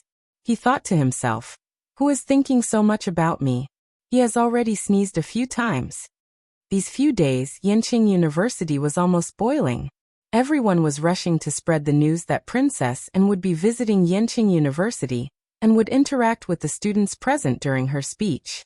Although Princess N was a foreign guest, she was extremely popular among the trendy students of Yanqing University. This was not only because of her identity as a member of the royal family, but also because of what she had done over the years. Although she had a prominent status, she had always been concerned about the hardships of the people at the bottom of society. She had donated to the poverty-stricken areas, and when there was a major outbreak of the plague 2 years ago, she had personally volunteered to serve the patients in the epidemic area. Such a princess would of course receive countless honors and support, and her reputation was well-deserved. Tang Zheng was silently praying that Princess Anne's trip to Yanqing University would be smooth. That way, he wouldn't have to show himself and wouldn't be discovered by the princess. However, the other 3 people in the dormitory seemed to have taken stimulants. Even Zhou Yan, who was usually the most stable, was abnormal. He was paying attention to the princess movements at all times. Ever since it was reported that Her Royal Highness had successfully arrived in Huaxia's capital yesterday, the 3 of them were so excited that they almost couldn't sleep.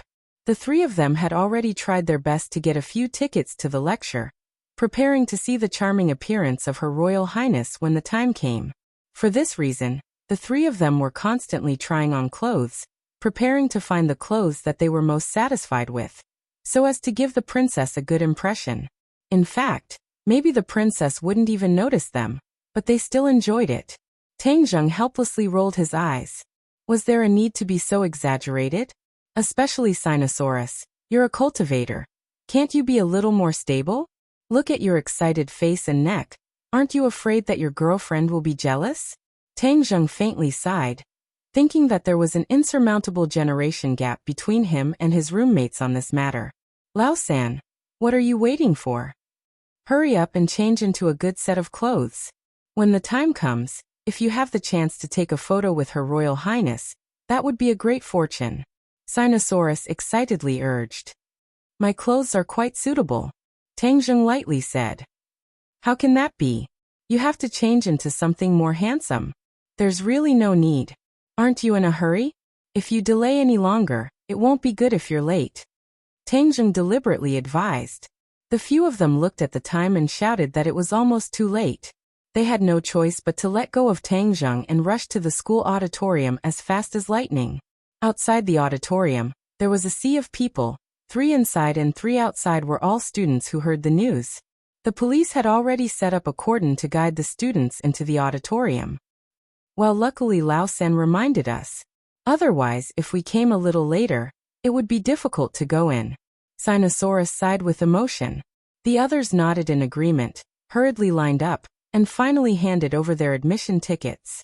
After passing through the security gate, they followed the crowd into the auditorium. Today, the security of the auditorium was clearly raised by several levels. The school's security could only be responsible for order in the periphery, while the core area was filled with real police. Not only that, Tang Zheng also found a lot of plainclothes in the crowd. The smell of iron and blood on their bodies could not escape Tang Zheng's senses. After sitting down in his seat, Tang Zheng calmly looked around. This was the center of the auditorium, about 10 meters away from the stage. He could clearly see everything on the stage. Suddenly, the crowd at the entrance was in an uproar and burst into cheers. Wang Shiji immediately looked up and said with incomparable excitement, His Royal Highness the Princess is here. Wow, I can finally see His Royal Highness the Princess's elegant demeanor. Zhou Yan also said with excitement. Hey, why are you here? Suddenly, another person's voice called out in surprise not far away. It turned out to be the 4 people from Yi Dingdang's dormitory. Yi Dingdang was among them, looking at Tang Zheng with burning eyes. You actually came here behind our backs. Do you want to see His Royal Highness the Princess's beautiful face? Humph, you boys are all bad people. You actually came here quietly. If we didn't catch you red-handed, I'm afraid you wouldn't tell us about this. The sour ridicule made the boys embarrassed, especially Sinosaurus, who hurriedly said with a smile, "Misunderstanding. This is all a misunderstanding. We only came here to join in on the fun. We didn't plan to hide anything from you." The girls coldly snorted, clearly not believing this nonsense. At this time, a dazzling figure walked into the auditorium, attracting everyone's attention. The girls' attention was also completely attracted, so they had no time to teach the boys a lesson. Princess Anne, the real person, is even more beautiful than the photo, and has more temperament. Wow, is this the style of the royal family? It's too special, too cool. The crowd immediately exploded like a pot, discussing spiritedly, and always had a faint smile on her face, like a warm spring breeze, making people feel relaxed and happy, as if they were about to get lost in this smile. It could be said that out of the thousands of people present, only Tang Zheng's state of mind was the calmest. He only glanced in the direction of Princess Anne, and then saw a few familiar faces. Other than the princess, Baser and Bruce are also here. Tang Zheng thought in surprise. Since that's the case, then I should secretly hide so that they won't find any clues. Well, third, are you stunned? Isn't His Royal Highness the Princess very beautiful? It's simply shocking. Sinosaurus urged. Tang Zheng shook his head and smiled bitterly. I'm not looking at her face. Back then, Tang Zheng had been with Princess Anne for a few days and had long since memorized her image in his mind, so how could he be surprised? What are you looking at if not her appearance? OL3, why are you so strange today? Zhou Yin could not help but ask curiously. Tang Zheng smiled embarrassedly and said, Don't worry about me, hurry up and admire His Royal Highness the Princess. The others nodded happily. Only Yi Dingdang walked over with a complicated expression and said, Why didn't you tell me about this? Tang Zheng spread out his hands and said, Don't listen to their nonsense. I came here for a serious matter. What serious matter? Yi Dingdang asked suspiciously. Tang Zheng smiled but still kept it a secret. He had no choice but to say perfunctorily, You'll know when the time comes. Yi Dingdang bit her lips and gave up on continuing to ask.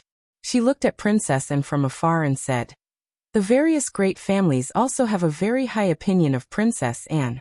Although she is not from Huaxia, she has many fans in the upper class. Oh, it seems that she is indeed very popular. Tang Zheng looked at the increasingly beautiful and delicate face from afar and sighed. Yi Dingdang nodded in agreement. The commotion in the crowd gradually subsided. Everyone just looked at Her Royal Highness from afar and up close. Her Royal Highness took her seat in the center of the stage. Bruce and Baser stood respectfully at the side. Baser kept his eyes and ears open, constantly paying attention to the movements in all directions to ensure Her Royal Highness's safety. The school leaders and relevant personnel had already taken their seats. Tang Zheng saw Qi Shaowen's figure in the crowd. So the foreign guest that the school asked him to receive was Princess Anne. If Professor Qi shines in the reception this time, he will definitely be able to get out of his current predicament. Tang Zheng suddenly realized. However, Tang Zheng could not interfere in this kind of thing.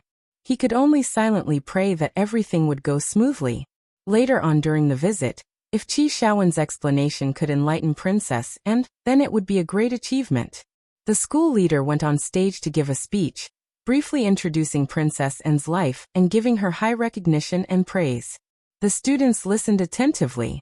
Many of them were impressed by Princess Annie's deeds. Their gazes towards her became more and more passionate and full of admiration. Tang Zheng was not in the mood to listen to the long speech. His attention was focused on the crowd and the surrounding environment. Fortunately, he had not found any signs of danger so far. Next, let's welcome Her Royal Highness Princess Anne to give a speech. The school leader's long speech finally came to an end and announced with a sonorous voice. Immediately, the crowd gathered their attention. Many people who were hunched over immediately puffed out their chests and watched Her Royal Highness walk to the center of the stage in high spirits. Her speech was not in English. Instead, it was in Hwasya language. Her pronunciation was perfect, and many people were stunned. Her Hwasya language was amazing. It was amazing. Princess Anne's speech was neither long nor short. It mainly explained her own journey, some of her experiences in poor countries, and the meaning of charity. Finally, she urged everyone to maintain a kind heart in their hearts at all times, and be willing to help others. Only such a life could be described as wonderful and even perfect. When she finished her last sentence, the crowd immediately erupted into loud cheers. It was as if the roof was about to be lifted off. Suddenly, Tang Jing's expression changed drastically. His hair stood on end. He felt as if he had been electrocuted and his whole body trembled. You're tuning in to the Li Mei's Sword of Destiny YouTube channel. We're so grateful for your support, and don't forget to subscribe to join us on this incredible journey through captivating stories. Your generosity through donations truly makes a world of difference, as it's the primary source of revenue that allows me to expand and enhance this channel for you. Thank you from the bottom of my heart for being a part of this adventure.